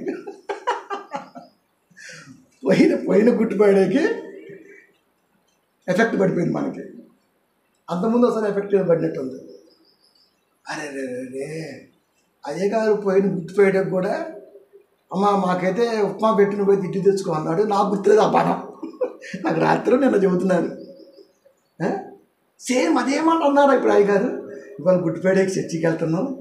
దేవా ఎవరి మాటలో పోలీసులు వస్తారు, ఎవరి మాటలో పట్టుకుంటారు, ఏమవుతారు. తెగ టెన్షన్ పడిందంట. ఏంది మనిషి ఎలా ఉందని నేను అనుకుంటున్నా. నాకు చెప్పలేదు, నేను అడగలేదు. చెప్పాను కదా, నేను ఆడవాళ్ళ దగ్గర సొల్లేను అబ్బా. అసలుకే నా పని ఏదో నేను చూసుకుంటా ఉంటాను అంతే. నేను అడగల. చివరికి రాత్రి 7 గంటలప్పుడు అట్లా టీవీ చూస్తున్నా. అప్పుడు ముఖం పట్టుకుని కూర్చుంది పక్కన. ఏం చెప్తుంది ఈ మనిషి అని. ఏంటన్నా అంటే ఇగో ఇట్లయింది తనకున్న ఆ దిగులు నాకు 2 రోజుల పాటు ఉంది. ఒరే ఎట్లా ఇది ఎట్లా చెప్పండి అంటే ఎట్లా ఉంటుందంటే ఈ మనసు ఆ 2 రోజులు మనిషి అతలాకుతం అయిపోయింది అనమాట. ఇంకా అప్పుడు అలాగే అన్నారు, ఇడ్లీ తెమ్మని ఇప్పుడు ఇలాగే అన్నారు, అప్పుడు వచ్చాము వాళ్ళు అట్టపట్టకపోయారు. వరి వరి వరి వరి వరి ఇప్పుడు సేమ్ ఇదే. మళ్ళీ వాళ్ళు చర్చికి వెళ్తున్నాం. ఏ పిల్లడు ప్రసంగం చేస్తే ఎవడొస్తాడో అసలుగా పోలీసు గారు పోతుంది. నేను అన్నా ఎందుకంటే అలాంటి ఎందుకు డిస్టర్బెన్స్ అవుతుంది. ఎప్పుడైతే మనకి మనం డిస్టర్బెన్స్ అవుతామో వాక్యం మన పట్ల డిస్టర్బెన్స్ అవుతుంది. నేను ఎప్పుడు డిస్టర్బెన్స్ అవ్వను. ఎందుకంటే డస్ట్బిన్ ఎప్పుడు ఇంట్లో పెద్ద పెట్టా, అందులో పడేస్తుంటా పెద్దాన్ని. ఎందుకు అసలు నేను తీసి దాంట్లో పడేస్తుంటా. నాకు అప్పుడు అనిపించింది, ఇంత చదువుకుంటుంది బైబిల్ అయినా సరే ఇంత స్ట్రగుల్ పడిందంటే అరే రే రే రే అనిపించింది. దీన్ని బట్టి మనకి ఏమర్థమవుతుంది? దీన్ని బట్టి ఏమర్థమవుతుంది? పునరుద్ధానం పొందుకునే ప్రయత్నములో దీని ఆలోచనతో తప్ప మరి ఏది ఆలోచించినా నీ మైండ్లో ఉన్న 10,000 నరాలు కొలాప్స్. ఏది గుర్తుండదు ఇంకా, డిస్టర్బెన్స్ ఇంకా. ఆయన మరణ విషయంలో సమాన అనుభవము గలవాడునై పునరుద్ధానము నాకు కలగాలి పునరుద్ధానం అని ఆయన మరణ విషయంలో సమాన అనుభవము కలవాడునై. అనుభవం మరణ విషయంలో సమానంగా ఉంది, ఈక్వల్. యేసుక్రీస్తు వారి మరణాన్ని నా మరణ ఆలోచన తీసుకుంటే ఈక్వల్. ఆయనకు చావు శిలువ మీద వచ్చింది, నాకు సావు 7 రూపాయలు వచ్చేస్తాయి, నీరోగడ్డ రూపాయలు వచ్చేస్తాయి. వాడే పట్టుకున్నాడు కాబట్టి నన్ను. అయినా సరే సమాన అనుభవం. సావులో అనుభవం కోరుకుంటున్నాడు చూడండి. ఎవడైనా సరే జ్ఞానములో అనుభవం కోరుకుంటాడు, ప్రార్థనలో అనుభవం కోరుకుంటారు. కానీ ఈయన మాత్రం జ్ఞానాన్ని ప్రార్థనని 2 కలిపి జారకుండా పట్టుకొని మరణం కాడికి వెళ్ళిపోయాడు. జ్ఞానము సమానంగా తీసుకెళ్ళిపోతున్నాడు. అప్పుడు మాట్లాడుతున్న మాట సమాన అనుభవం గలవాడనై మరణం. ఆయన పునరుద్ధాన బలమును ఎరుగు నిమిత్తము తిరిగి లేవడానికి కావలసిన బలం ఏంటి? నువ్వు పడితే లేపడానికి ఎవడైనా ఉంటాడేమో కానీ మనిషి తలంపు పడితే లేపటానికి ఎవ్వడు రాడు. రానప్పుడు పడకూడదు. ఇది నేను దేవుణ్ణి విశ్వసించి సాగుతున్నప్పటి నుంచి కాపాడుకున్నాను. అందుకే నేను ఎప్పుడు కూడా దేని గురించి ఆలోచించను. పోయానా, వర్క్ చేసానా, వచ్చానా, దెమ్మ తిరిగిపోద్ది కదా. ఎందుకంటే ఎండలు ఎక్కువైపోయినాయి. మరి మామూలు గుంటలేదు. సాగనడు అని చెప్తాను ఎట్టుంటుంది పరిస్థితి బయట. వచ్చామా, 2-3 గ్లాసులు నిమ్మరసం తాగామా, ఒక గంట సేపు అడ్డపడ్డామా, కాస్త ఏదైనా బైబిల్ గురించి చూసుకున్నామా, కథం. అంటే పొజిషన్ ఏంటి, ఎలా ఉంది ఇక్కడ? మరొక ఇంకా ఆలోచనకు అవసరం లేదు. ఇంకా మరొకటి ఆలోచన అవసరం లేదు. ఎందుకంటే పునరుద్ధాన బలము, చనిపోతే తిరిగి లేవడానికి నాకు కావలసిన బలం ఏంటి? సస్తే తిరిగి లేస్తామని బైబిల్ చెబుతుంది.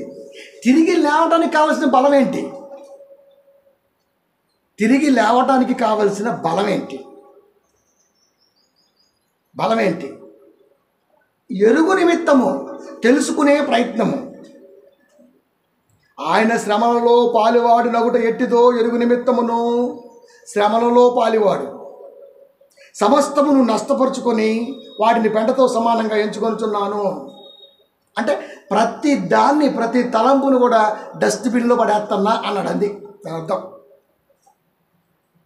పునరుద్ధాన బలము. ఈ రోజున పునరుద్ధానం గురించి మాట్లాడుతున్నాం. పునరుద్ధాన బలము. నేను పోతే నాకు పునరుద్ధానం ఎలా దొరికింది? ఎవడు చూసిండ్లే. అందుకే చెప్పిన ఎప్పుడు ప్రసంగాలు, నువ్వు నమ్మాలని చెప్పట్లేదు, నమ్మితే బాగుంటుంది అని చెప్తా. అదే అంతే. కాబట్టి ఇంత గొప్ప సేవా పరిచర్యలో ఉండి, ఇన్ని సంఘాలు కడుతూ, ఇంతమందికి సువార్త బాధ్యతను అప్పగిస్తూ ఆయన ఇలా ఆలోచించాడు అంటే మనం ఇంకా ఏం ఆలోచించాలి చెప్పండి? అయ్యో నాకు ముసలితనం వస్తే నాకు ఎవరు లేరే అని ఎవరు చేస్తారే, భార్య కూడా లేదా, పెళ్ళిని ఏమో దూరం పెట్టుకుంటుని, దేవుడి కొరకు అంకితం చేసుకుంటుని, నాకు ఎవరూ లేరే అని అసలు ఆలోచనే లేదబ్బా. పోతనే ఉందా ఆ బాడీ. అంటే ఇలా ప్రయాణం చేసేవాళ్ళు లోకంలో చాలా తక్కువ మంది అంటారండి. పౌలు లాంటి మనస్తత్వం ఉన్నదండి ఎవరికి. ఏదైనా తెలుసుకునే ప్రయత్నం చేస్తామో కానీ దీన్ని మాత్రం తెలుసుకునే ప్రయత్నం మనం చేయం. అది ఎందుకు చేయమంటే సువార్త ప్రయాణంలో ఈ ఒక్క మాట మనస్ఫూర్తిగా ఎప్పుడు గుర్తుంటే, తిరిగి లేవడానికి కావలసిన ప్రయత్నం సమస్తమును నష్టపరుచుకొని అన్నాడు అక్కడ. సమస్తముని ఇష్టపెట్టుకొని అన్నది అక్కడ. నష్టపరుచుకోవడం అర్థం ఏంటి? సువార్త ప్రయాణంలో పోతున్నాయి ఏదుందో చూసుకోవట్లా పోతనే ఉన్నాడు అంటే ఇక్కడ కూడబెట్టుకునే వ్యవహారం లేదు. అది గూడు లేక ఆ పాట అందుకే రాశాం. అది గూడు లేక గొల్లు మన్నయ్య ఆకాశ పక్షులు ఎప్పుడైనా. ఎందుకు రాశాం? దాని కొరకే రాశాం. కనుక అలా సాగుతూనే ఉన్నాడు. అంటే దేవుళ్ళు ప్రయాణిస్తున్నప్పుడు ఖచ్చితంగా దైవ ఉద్దేశంతో మాత్రమే ప్రయాణమే సాగాలి. నిజంగా ఆయన వ్యాపారం చేసుంటే ఈ రోజున ప్రపంచంలో ఇప్పటికీ కూడా పౌలు చర్చ్ అనే పేరుండేది. పౌలు చర్చ్ ఎక్కలేదు. ఓసన్నా మంది 4,000 కోట్లు నీ అమ్మ మొగుడు సొమ్ము అని దాసావా? ఎవరి సొమ్ము? మరి ఆయన ఎందుకు పెట్టుకోవాలా పౌలు చర్చి అని? ఎందుకు పెట్టుకోలే? ప్రేమైన దేవుని పిల్లలు, ఇవన్నీ మనకొద్దు. మనకు కావాల్సిందల్లా ఏదో వెళ్దాము, కొంచెం చదువుకుందాం, బైబిల్ ఎవడో చెప్తాడు వచ్చి తలకు మాసినోడు, విందాం, పోదాం, అయిపోయింది అంతే. అది మనకంటే ముందు తాత పోయాడు ఏడ్చాము, టెంకాయ కొట్టాము, నాన్న పోయాడు ఏడ్చాము, టెంకాయ కొట్టాము. పోనీ మనకంటే చిన్నోళ్ళు పెద్దోళ్ళు పోతున్నారు, టెంకాయ కొడతాం. ఇంకా మన టైం రాలా. మన టైం వస్తే మనం కూడా అదే టెంకాయ తలాపులు అప్పటికప్పుడు రాయిస్తారు. రాయి ప్రత్యేకించి ఎవడు దాయడం, కొబ్బరికాయ కొట్టాలి కాబట్టి ఆ శవ పెట్టుకు ముందు ఎక్కడ రాయి ఎక్కడ ఎవరు చేసారా అంటారు అంతే. అది ఏ దరిద్రాన్ని తీసుకొచ్చి కడిగాడు పెట్టి కొట్టి టక్కన పడేస్తారా, తీసుకెళ్ళి పడేస్తారు, అయిపోయింది. ఏం సంపాదించుకున్నారు అంటే కనీసం 4 రాళ్ళు వెనకేసుకోమన్నాడే, ఒక్క రాయి కూడా వెనకాల వేసుకోలేదు. వీడు తలాపులు పెట్టుకున్నాడు ఒకటి. అంటే మనిషికి పునరుద్ధానం గురించి అవగాహన కల్పించటంలో క్రైస్తవ సంఘ బోధ విఫలమైంది. కంప్లీట్ ట్రాక్ తప్పింది ఒక మనిషి బ్రతుకులో. అది చెబుతున్నాడు, సమానంగా ఎంచుకున్న పెంటతో అంటే సంఘ దోపిడీ అన్నది నా ప్రసంగాల్లో కానీ నాలో కానీ లేదు, నాకు అవసరం లేదు. అది చెప్పాడు. ఎందుకు తెలుసా? నాకు పునరుద్ధానం కలగాల. నేను మరణిస్తే నేను నా ప్రభుతో ఉండాలి. రెండో రాకడ ఎప్పుడు వచ్చిందో తెలియదు. వస్తే మాత్రం సేఫ్ జోన్లో ఉండాలి. ఎందుకంటే మరి అక్కడ మామూలుగా ఉండదు పరిస్థితి. వ్యవహారం ముందుగానే రాయించి పెట్టాడు అక్కడ ఏం జరిగిద్దో. అలాగే జరిగితే గ్యారంటీ ఏంటి? గ్యారంటీ ఏముంటుంది? నువ్వు పోతే వెనక ముందు మేము కూడా వస్తాం కాబట్టి అప్పుడు తెలిసిపోద్ది గ్యారంటీ ఏందో. అది కంటి ముందు గ్యారంటీ ఎలా చూపించగలమండి? అన్నీ చూపించలేం కదా గ్యారంటీ. నమ్మాలి, ప్రామాణిక గ్రంథం కాబట్టి నమ్మాలి అంతే. కాబట్టి ఇలాంటి ఆలోచన ఉన్నదా లేదా అన్న సంగతి ఒక మనిషి కంటే మనుషులందరి గురించి దేవుడికి బాగా తెలుసు. వీడు దేని కొరకు ప్రయాసపడుతుండో, వీడు దేని కొరకు ఆలోచిస్తుండో, వీడు దేని కొరకు బాధపడుతుండో, వీడు దేని కొరకు సంతోషపడుతుండో, అసలు ఈ మనుషులంతా దేని కొరకు అన్నది ఒక్క దేవుడికి మాత్రమే తెలుస్తుంది. ఎందుకంటే మన కంటి ముందు నిజాలు రాసి పెట్టాడు కాబట్టి ఆ నిజ ప్రయాణంలో ఈ రోజున క్రైస్తవుడుగా నువ్వు నేను ఉండాలి కనుక ఆలోచిస్తున్నాం. సామెతల గ్రంథము 15వ అధ్యాయము 11వ వచనము, పాతాళమును అగాధ కోపమును యెహోవాకు కనబడుచున్నవి. పాతాళమును అగాధ కోపమును, దేవదూతలు పాపము చేస్తే కటిక చీకటి గల బెలములో దాచి ఉంచాను. నా కంటికి కనబడుతున్నవి పాతాళం అగాధ కోపమే కనబడ్డప్పుడు భూలోకము, భూమి మీద ఉంటున్న మనస్తత్వాలు కనబడవండి. ఈ సేవకుడు ఎన్ని కోట్లు వెనకాలేశాడో మొన్న క్లిప్పింగ్ చూశాడు నైట్, ఎంతో 2 నిమిషాలు లేదో. ఏమంటే సినిమా నష్టం వస్తే హీరోలు తిరిగిస్తారంట, నిజమేనా అంటే ఒకటే మాట అన్నాడు, షట్ బుల్షిట్ అన్నదంటే. ఎవడండి ఇచ్చేది? పేపర్ స్టేట్మెంట్ అంతే. అది ఎవడిస్తాడు? ఎవడెవడో డబ్బులు ఎవరికి చేయదండి, ఎవడెందుకు ఇస్తాడు? కాకపోతే ఈసారి శాటిలైట్ రేట్స్ అవో ఇవో వద్దనుకుంటాడు, ఆ నిర్మాతకి ఇస్తాడు తప్ప డబ్బులు ఇవ్వడం అని తెగదిట్టేశాడండి. నాకు అనిపించింది, ఓహో మరి ఈ సినిమాకి 200 కోట్లు నిజమేనా? అసలు కథే లేదురా బాబు, 200 కోట్లు ఏడు నుంచి వస్తాయి అన్నాడు అంతే. కథ లేదా? మరి ఇదంతా ఏంటి? పబ్లిసిటీ స్టంటు అంటే పబ్లిసిటీలోకి వెళ్ళిపోవాలా? ఎందుకు? ప్రభుత్వం కాడికి వెళ్ళి టికెట్ల రేట్లు పెంచుకోవాలి, మా సినిమాకి ఇంత ఖర్చు అయింది అని చెప్పాలి, ఆ లెక్క రావాలి. అంటే జనదోపిడి. మనం అనుకుంటాం అబ్బా RRR కంట 700 కోట్లు ఖర్చు అయిందంట. ఇప్పుడు అర్థం ఏంటి? డబల్ అవుతున్నాడు. జనదోపిడి. నిజాలు చెప్పే వాళ్ళు ఒకళ్ళు ఉంటారు, ఆ వీడియోలు బయటికి రావు. ఈ లిస్ట్ అంతా తయారు చేసి ప్రభుత్వం కాడికి వెళ్ళి ఒక వారం 10 రోజుల పాటు టికెట్ల రేట్లు 55, 150 పెంచుకుంటూ ప్రపంచవ్యాప్తంగా వదిలితే ఒక వీక్ ఉంటే చాలు 700కి 7,000 కోట్లు వస్తాయి. ఇంత గ్రాసు, అంత కలెక్షన్, ఇంత షేర్ అంటే ఏంటో తెలీదు, గ్రాస్ అంటే ఏంటో తెలీదు, టోటల్ కలెక్షన్ ఏంటో తెలీదు. అయినా సరే ఎగ్జిబిటర్స్ కానీ డిస్ట్రిబ్యూటర్స్ కానీ పూర్తి నష్టంలో ఉండి ఊరేసుకుని చచ్చిపోయిన చాలామంది ఉన్నారు. మరి దీనర్థం ఏంటి? దీనర్థం ఏంటి? న్యూస్ బాగానే ఉంది, ఇక్కడేమో ఇవి కొట్టుకుంటూ ఉంటారు, వాడి ఫ్యాన్స్ వీడి ఫ్యాన్స్, మావాడి వల్ల ఎంత వచ్చింది, మా వల్ల ఎంత వచ్చింది అని వాడేమో ఊరేసుకున్నాడు అక్కడ. దీన్ని ఏమనాలి? ఇంతకు ఏది నిజం?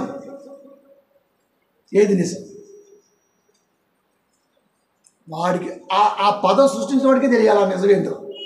అంతే కదండి? అంతే.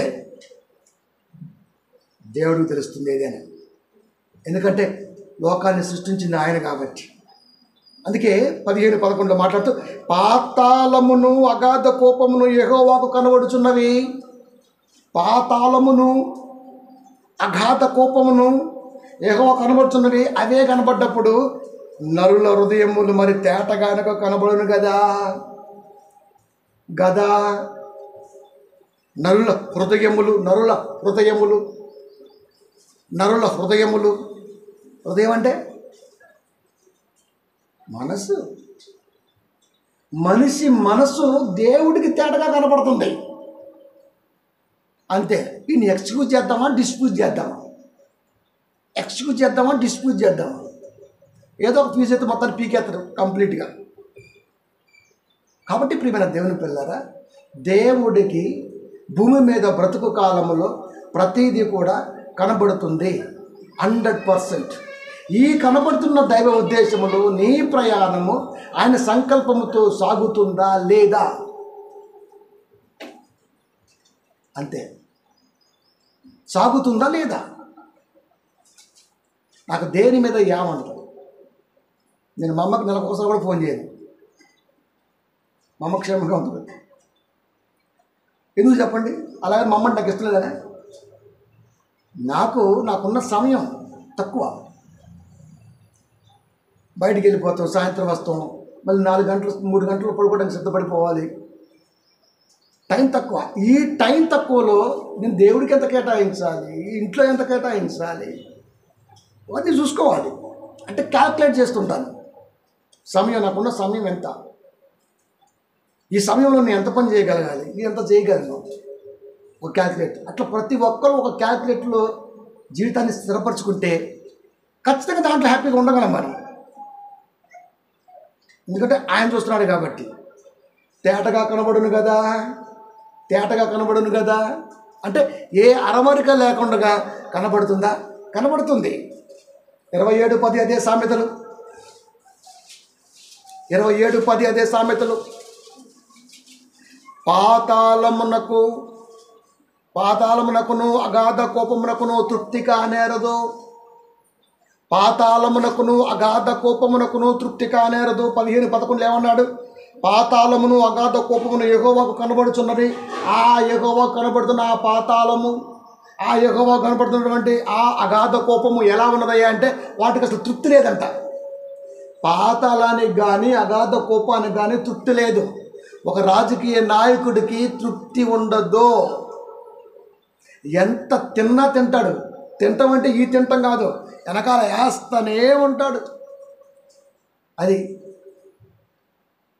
ఇది మనకు అర్థమైతే పాతాళానికి అగాధ కోపానికి తృప్తి ఉండదంట. తృప్తి అంటే ఇక జాలే, ఒక 50 లక్షల మంది మింగిన ఇక జాల అట్లా అనుకోతుంటుంది. ఇంకా ఎవడు దొరుకుతుడా, ఇంకా ఎవడు దొరుకుతుడా, ఇంకా ఎవడు దొరుకుతుడా. 27:20 సామెతలు. పాతాళమునకును అగాధ కోపమునకును తృప్తి కానేరదు, తృప్తి కానేరదు. అలాగున నరుల దృష్టి తృప్తి కానేరదు. దేని మీద దృష్టి పెట్టేవన్నది దేవుడికి తెలుస్తుంది. ఆ దృష్టి నుంచి నరుడు చాలు అనుకొని వెనక్కి రాగలిగిన వాడు లేడు. దేవుణ్ణి నమ్మని జీవితంలో 20 ఏళ్ల పాటు నా జీవితం లోకంలో అంకితం అయిపోయింది. ఫ్రెండ్స్ కావచ్చు, అందుకే చెప్తుంటా, ఫ్రెండ్స్ ఈజ్ ఈక్వల్ టు బోక్స్. మన అక్కడికి ఎవడో రాడు, అంతే. వాళ్ళంతా ఎలా ఉంటారంటే అంతే ఉంటారు. సినిమాలో చూపించే ఫ్రెండ్షిప్ వేరు ఉంటుంది, కానీ బయట రియల్గా ఫ్రెండ్షిప్ ఉండదు. గుర్తుపెట్టుకోండి. అంతే ఉంటుంది, అది అంతే ఉంటుంది. కనుక 20 ఏళ్ళ పాటు లోకంలో దేవుడు లేకుండా బ్రతికాను. దేవుని గుర్తిన తర్వాత ఇక అది చాలు అని ఆపడే అక్కడ. మళ్ళా పాతోడు ఎవడు గెలుతుడా పోతుడా. అన్నా నేను జంగారెడ్డి గురించి మాట్లాడుతున్నా అన్నా. ఎవడరా నువ్వు? అన్నా నేనే. అరే నువ్వు తమ్మి. ఇక అంతే టక టక టక టక టక టక టక టక టక టక వాడు ఫోన్ ఫీడ్ అయిపోద్ది. తప్పు కాదు, వాడు దేవుళ్ళో ఎదుగుతుండా, పో నువ్వు దేవుళ్ళో ఎదుగున్నావా? ఈ యాంగిల్ కూడా చూసుకోవాల్సిన బాధ్యత మనతో ఉంది. దేవుని బిడ్డ అయితే ఖచ్చితంగా మనం దాని గురించి డిస్కషన్ చేసి ఇట్లా అట్లా అని మాట్లాడవచ్చు. బార్లో పనిచేసేవాడితో మనం ఏం అవసరం చేస్తామండి? మన ఫ్రెండ్ అయితే మాత్రం బార్లో పని చేస్తామా? అన్న అవసరం రావే, రేపు డిసెంబర్ 31 లైటింగ్ బాగా పెడతారు, బార్ బాగుంటుంది కదా రా అంటే పోతామా? పోలేం కదా. అంటే చాలు, ఇంకా దేవుడు లేని 20 ఏళ్ళ జీవితం సాగింది లోకంలో, ఇక నాకు చాలు అని అక్కడితో ఆపి ముందుకొచ్చినట్టు ఎవడున్నాడు చెప్పండి? అలా వస్తే మంచిది అన్నాడు దేవుడు. తృప్తి కానేరదు అన్నాడు, అంతే. కానేరదు చాలబ్బా, వాడు మాట్లాడినా వీడి మాట్లాడినా మొత్తం కుటుంబాన్ని కాల్చుకున్నా, కూల్చుకున్నా అయిపోయింది, చాలు. దేవుడు నిలబెట్టుకున్నాడు వాక్యంతో. దేవుడితో ప్రయాణం చేద్దాం. అక్కడితో దాన్ని కట్ చేస్తావా? చెయ్యం. దాన్ని ఇంకా రిపీట్ చేస్తుంటాం. చిన్నప్పుడు నాకు వాడి బలమీలా, పెన్నీలా, పెన్సిలీలా, లేకపోతే బకెట్ నీళ్ళీలా, ఇవన్నీ వచ్చేస్తుంటాయి మనకి. అప్పుడు వాక్యానికి ఇచ్చే సమయం ఏది? ఇక్కడ దేవుడికి ఇచ్చే సమయం ఏది అంటే దేవుడి సమయం ఏమైపోయింది చెప్పండి? దేవుడి సమయాన్ని దేవుడికి ఇచ్చి మిగతా సమయాన్ని సంతృప్తిగా నువ్వు వాడుకో అని చెప్పాడు దేవుడు. నా సమయం నాకు ఇవ్వు, మిగతా సమయం నువ్వు వాడుకో. ఆదివారం పాటు 3 గంటలు దేవుళ్ళలో ఉండు, ఆదివారం వచ్చిన దాకా నువ్వు లోకంలో ఉండు, నాకు సంతోషమే. ఎందుకు? నువ్వు నా మాట వింటావు కనుక, నువ్వు ఎక్కడున్నా బాగుంటావు కనుక. ఒక్కరోజే అయింది, 6 రోజులు మనవి. ఈ 6 రోజులు మన అయినప్పుడు, మనకే ఎక్కువగా ఉన్నప్పుడు 3 గంటలు ఆయనకి ఈ 6 రోజులు దాటిన తలంపు ఎక్కువగా ఉండాలి. ఇచ్చావా దేవుడికి? అలా ఇవ్వలేదు కనుకనే స్క్రీన్ మీదకి వచ్చేసింది వ్యవహారం. ఎందుకు? వాక్యం లేక, ఆయన మనసు ఏంటో చెప్పక, ఉద్దేశం చెప్పక. సినిమాలు చూసి సీరియల్ చూసే బోళ్ళని తేడుతుంటాం మనం. ఇంకా మాకు ఎందుకురా ఏడుపులు? యేసుక్రీస్తు వారి సిలువలో కంప్లీట్ గ్రాఫిక్స్ కదండి. ఊరికి ఇలా అంటాడు, వాడి చేతులు ఏముండదు, పెద్ద జెండా వచ్చి పడింది. ఆడొచ్చింది తెలియట్లేదు. విఎఫ్ఎక్స్ లేనిది ఉన్నట్టు చూపించడమే విఎఫ్ఎక్స్.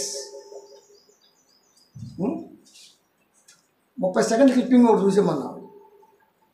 ఆ బల్గేరియాలో ఎన్టీఆర్ అంట పరిగెత్తుతూ ఉన్నాడంట. ఏం లేదు, పరిగెత్తుతూనే ఉన్నాడు. మనకే పులి కనపడింది, అది వేరే విషయం. కానీ తర్వాత అతను నోరు తెరుస్తూ ఉంటాడు, అక్కడ ఏమీ లేదంట. వాడే చెప్తున్నాడు. మరి ఏముంది? మాకు పులి కనపడిందిగా.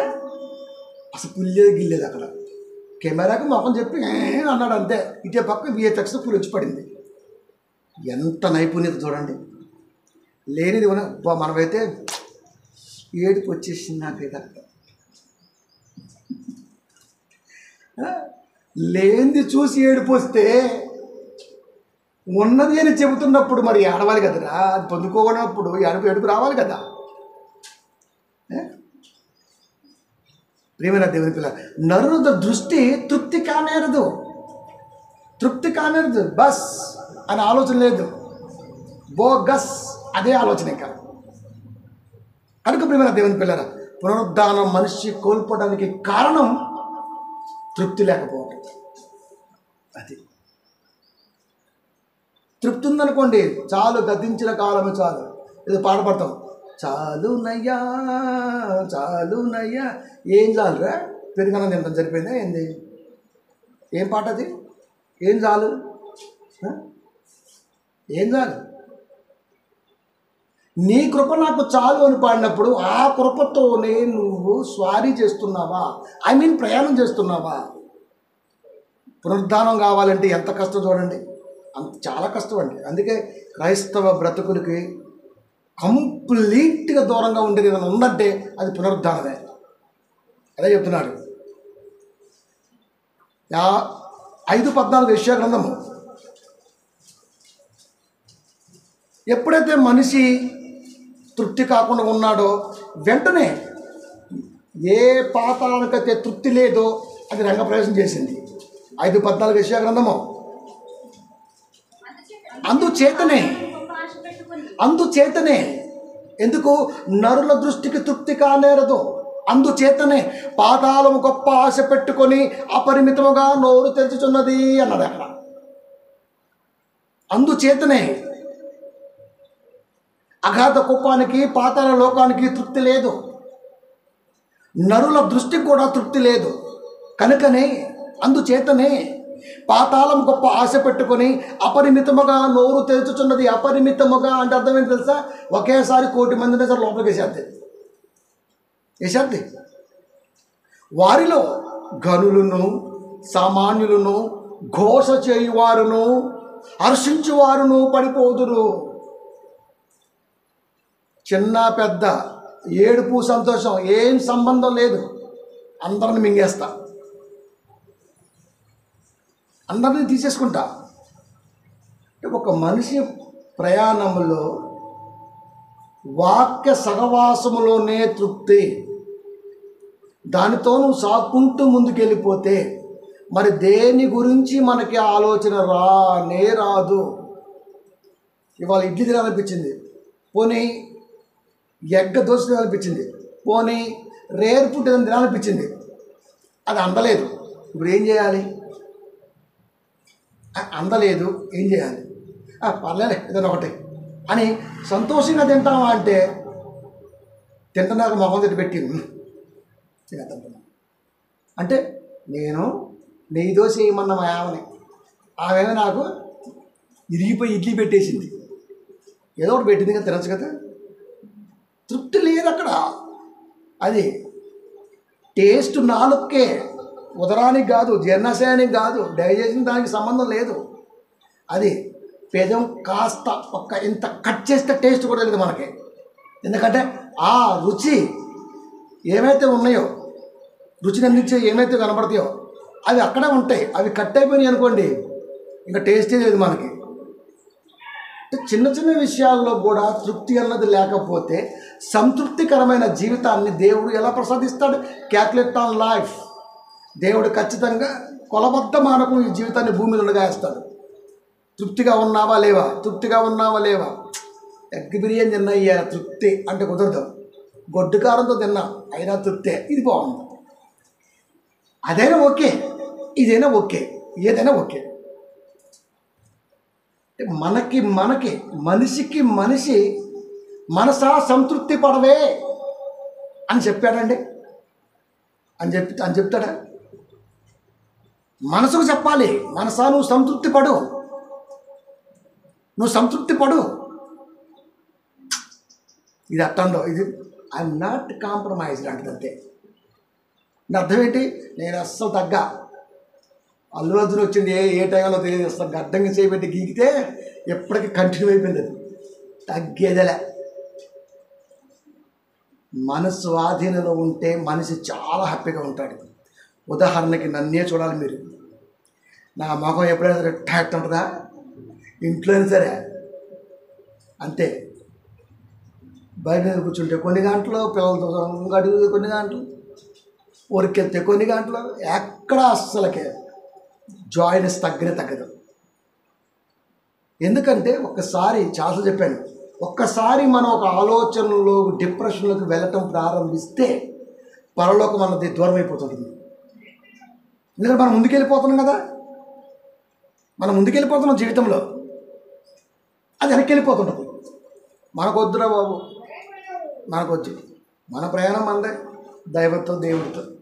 ఇలా ప్రతి ఒక్కరూ ఆలోచిస్తే ప్రేమ దేవుని పిల్లరా అందరూ కూడా చాలా హ్యాపీగా ఉండే ఛాన్స్ ఉంటుంది వాక్యంలో. అందుకే చెప్పిన ఇందాక అమ్మగారు 2 రోజులు అలిగిపోతే నేను ఎందుకు అనుకుంటున్నాను. నేను తర్వాత రాత్రి తెలిసింది నాకు, ఓరి ఓరి ఓరి ఓరి ఇలా కూడా అలిగిపోతారా? ప్రియమైన దేవుని పిల్లరా,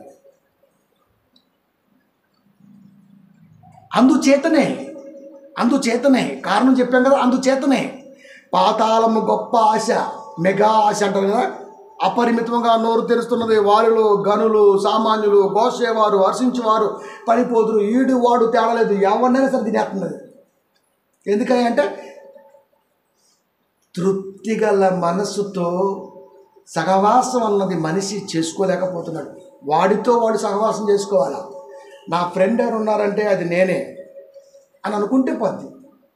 నా స్నేహితుడు ఎవరు? నేనే. నాకు నేను స్నేహితుడిని. ఎలా ఉంటుంది చెప్పండి? అప్పుడు దైవ ఆలోచన కానీ, కుటుంబ ఆలోచన కానీ, దేవుడికి ఉపయోగపడే మనస్తత్వం కానీ ఏదైనా సరే కంప్లీట్గా మన ఆధీనంలో ఉంటుంది. మన ఆధీనంలో లేకపోతే మనకు భయం వేసిద్ది. అది కారు తోలితే ఆధీనంలో ఉండాలి, ఏ తోలిన ఆధీనంలో ఉండాలి, కుటుంబ డ్రైవింగ్ ఆధీనంలో ఉండాలి, చివరికి వాడికి వాడు ఆధీనంలో ఉండాలి. లేకపోతే ప్రమాదం. ఎందుకో తెలుసా? ఇదిగో ఎదురు చూస్తుంది. ఘోష చేయవారు, హర్షించేవారు అందరూ పడిపోతారు.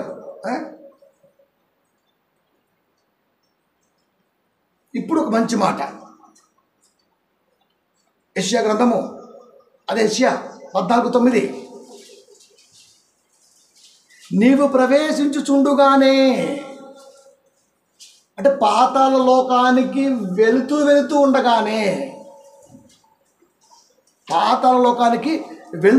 ఉండగానే, నిన్ను ఎదుర్కొన్నట్టుకై క్రింద పాతాళము నీ విషయమై కలవరపడుతుంది. పాతాళం అపరిమితంగా నోరు తెరుస్తుంది. తృప్తి లేకుండా అది ఉన్నది. అగాధ కోపము కానీ, పాతాళ లోకము కానీ పాతాళ లోకములో భాగమే అగాధ కోపము. చీకటి గల కటిక చీకటి గల బెలము దాంట్లోనే ఎమర్చి ఉంది. పాతాళ లోకానికి వెళ్ళటం ఒక ఎత్తు, అగాధంలోకి వెళ్ళటం ఒక ఎత్తు. Okay right. ఇప్పుడు చెబుతున్నాడు, నువ్వు ప్రవేశించుండగానే, అంటే వెళుతూ ఉండగానే నీ విషయమై నిన్ను ఎదుర్కొనుటకై క్రింద పాతాళము నీ విషయమై కలవరపడుచున్నది. పాతాళ లోకానికి కలవరం పుట్టే అంత బ్రతుకు భూమి మీద బ్రతికామన్నమాట. బా, వీడికి ఆస్కార్ కాదు, ఇంకా ఇస్కారం ఇవ్వచ్చు. పాతాళ లోకానికి కలవరం పెట్టే అంత బ్రతుకు అంటే అర్థం ఏంటి? భూమి మీద colourful life, colouring life, cutting life, అది అక్కడ చెబుతున్నాడు దేవుడు. కలవరపడుచున్నది అన్నాడు అక్కడ. కలవరం అంటే ఎందుకు కలవరపడుతుంది? అపరిమితముగా ఆశ కలిగి నోరు తెరిచి నువ్వు ఎప్పుడు వస్తావా అని చూస్తుంది. కానీ అందుట్లో నువ్వు ఉన్నావా అని ఆశ్చర్యపోయిందంట అది. అంటే అర్థం ఏంటి? అబ్బబ్బబ్బబ్బబ్బబ్బబ్బా ఏం చెప్పావురా నాయన. కానీ ఆత్మల కష్టం వెనకాలే వేసావు ఒకడు, ఆత్మల ఆలోచనలు వాక్యం లేకుండా చేశావు మరొకడు, పరలోకమంటూ నరకమంటూ ఉందన్న బోధే నీ బోధలు లేకుండా సుఖభోగాల నిమిత్తమే లోకంలో ఉన్న పిల్లల కొరకు వాక్యాన్ని అందించావు. వీడు అంటే ఇలా క్యాడర్స్ అంతా కలవరపడుచున్నది. కలవరం అంటే ఆశ్చర్యపోతుందంట. వీడు వచ్చాడేంటి ఇక్కడికని. వీడు రాకూడదే, బతుకున్నప్పుడు చెప్పాడే ఒక పౌలులాగా, నేను పోతనే నాకు ఖచ్చితంగా పరలోకం ఉందని చెప్పాడే. వీడేంటి ఇక్కడికి వచ్చాడు? కలవరపడిపోయిందంట. కలవరపడిపోయి తెబురుకొని, అది నిన్ను చూసి అంటే తెబురుకుంది. ఈ మధ్యకాలంలో కలవరపడింది, ఫస్ట్ కంగారు పడిపోయింది, తర్వాత తెబురుకొని నిన్ను చూసి ప్రేతలను రేపుచున్నది అని అర్థమేంటి? హలో,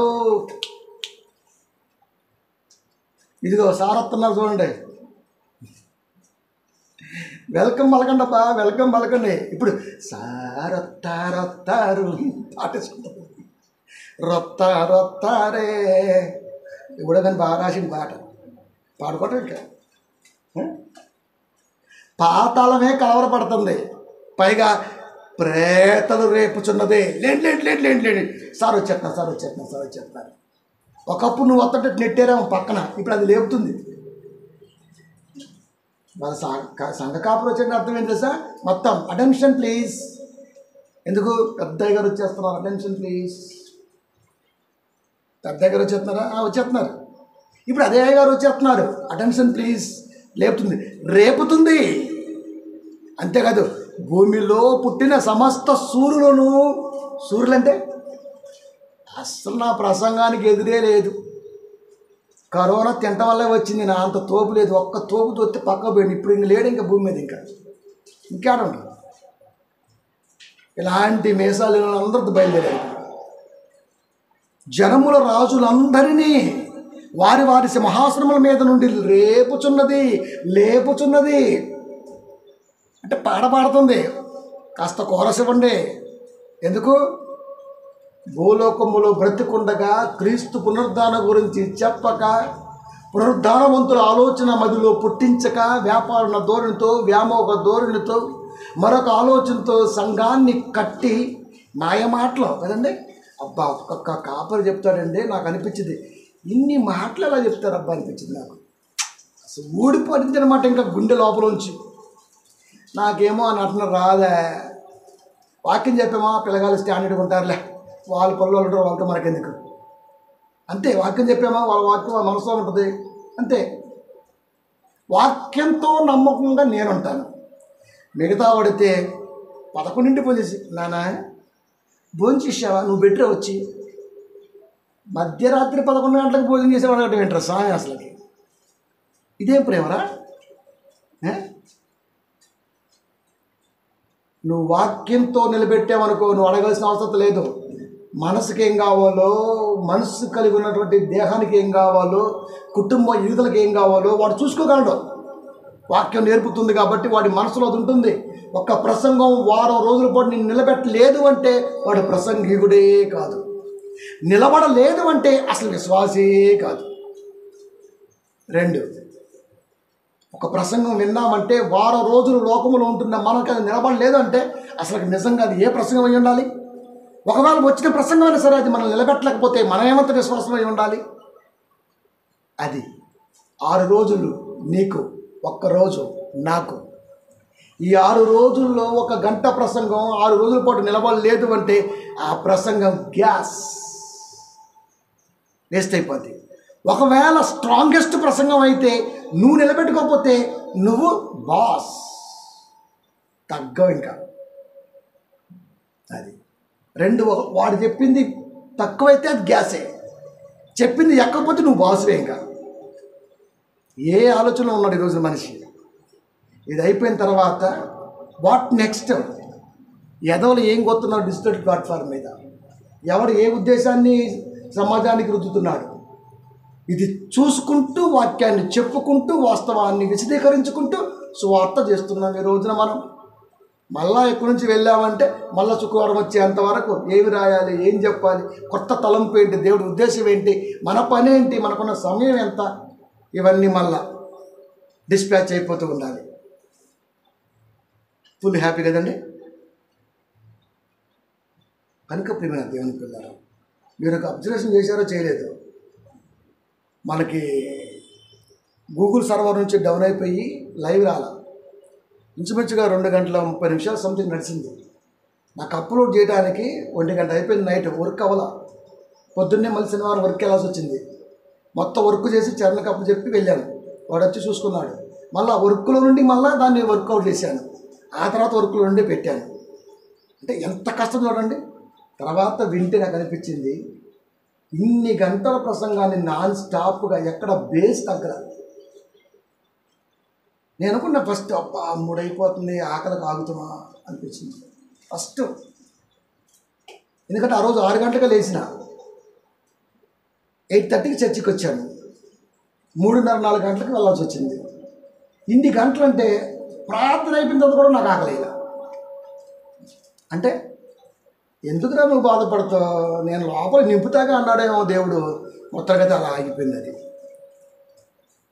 అంటే వాక్యంతో సహవాసం చేస్తే మరొక ఆలోచన అంటూ ఏది కూడా మనకి టచ్ అయ్యే ఛాన్స్ లేదు. అది ఎందుకంటే ఒకడు ఉన్నాడు మన కోసం చూసేవాడు పాతాళలోకం.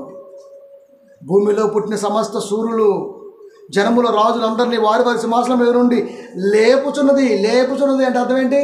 చూడండి, చూడండి, చూడండి, చూడండి. అంటే ఇది నిజంగా విశ్వాసుగాను లేకపోతే కాపరగాను ఉన్నటువంటి వారు అలాంటి స్థితిని పాతాళ లోకము ఎటకారంగా చేస్తుందంటే, పాతాళ లోకములో కూడా దృష్టించగల దేవుడికి ఎంత బాధ వేయాలి చెప్పండి? ఎంత బాధ వేయాలి? పునరుద్ధానం అంటే అది. ఆయనకి ఎంత బాధ వేయాలి? ఎందుకు పంపించే లోకానికి? వీడు ఏం చేశాడు? వీడి కాలం అంతా వృధా అయిపోయింది. వీడు ఏం చేసుకున్నాడు? వీడు ఎందుకు ఇలా అయిపోయాడు? అది ఎంత బాధపడిద్ది? ఆయనకి ఎంత బాధ వేసిద్ది? ప్రియమైన దేవుని పిల్లరా, అంటే అలాంటిది అందించకూడదు. కాబట్టి చావు ఎప్పుడైనా కంప్లీట్. ఎందుకంటే క్రీస్తు వారే చనిపోయారు శరీరసారంగా ఉండి, శరీరానుసారమైనటువంటి ఈ బ్రతుకులు లోకములో ఉండి. కొన్ని కంప్లీట్గా చెప్పాలంటే శరీరాన్ని ధరించుకొని భూలోకములో ఉండి వదిలి వెళ్ళిపోయారు. మనం కూడా వదిలి వెళ్ళిపోతాం. పునరుద్ధానం పొందుకోవాలి ఖచ్చితంగా.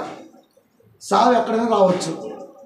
ఇంట్లోనే పోవాలి ఉండదు. వీధుల్లో పోవచ్చు, ఏట్లో పోవచ్చు, ఫ్లైట్లో పోవచ్చు, లేకపోతే బోట్లో పోవచ్చు, లేకపోతే నీటిలో పోవచ్చు, ఏదైనా పోవచ్చు. మా తరగతి టీ కామన్, అంటే తరలిపోవటం కామన్. అప్పుడు ఇది అంటే తప్పించుకోలేము. ఇంకా మనం మరణాన్ని తప్పించుకోలేము. కంప్లీట్ అది ఎలాగైనా సరే తప్పించుకోలేము.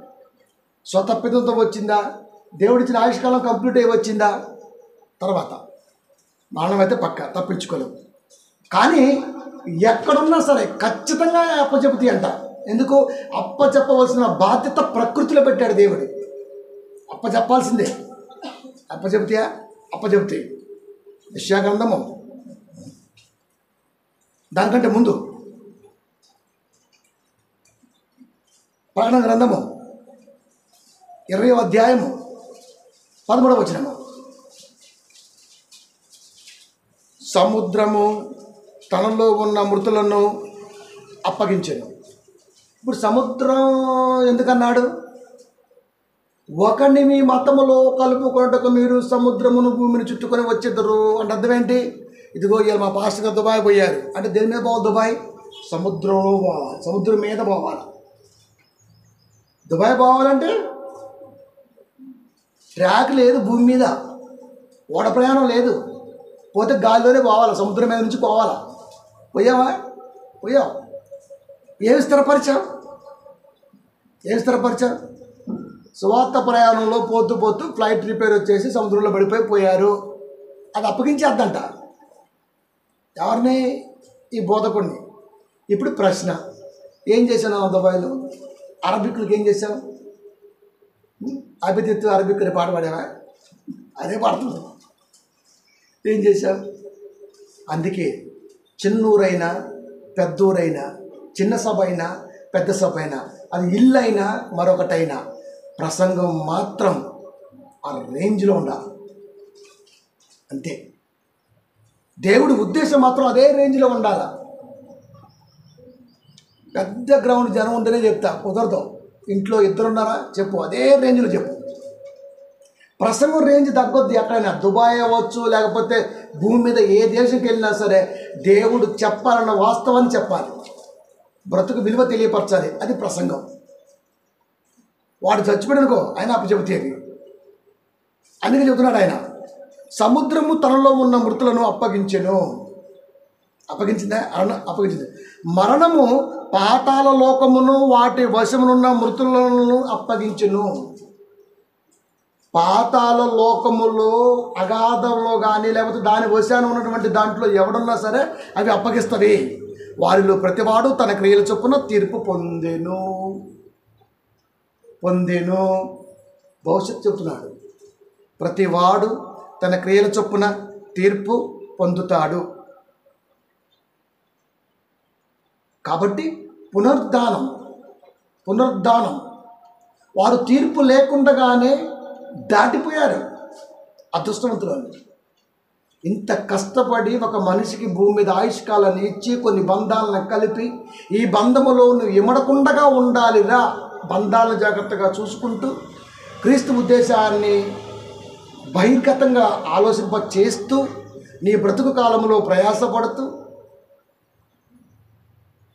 ఈ సంతోష వాతావరణాన్ని కలిగి సాగురా అని దేవుడు పంపిస్తే, మనిషి అన్నవాడు వాడికి వాడే కొలాప్స్ చేసుకుంటున్నాడు, వాడికి వాడే ఆగం చేసుకుంటున్నాడు.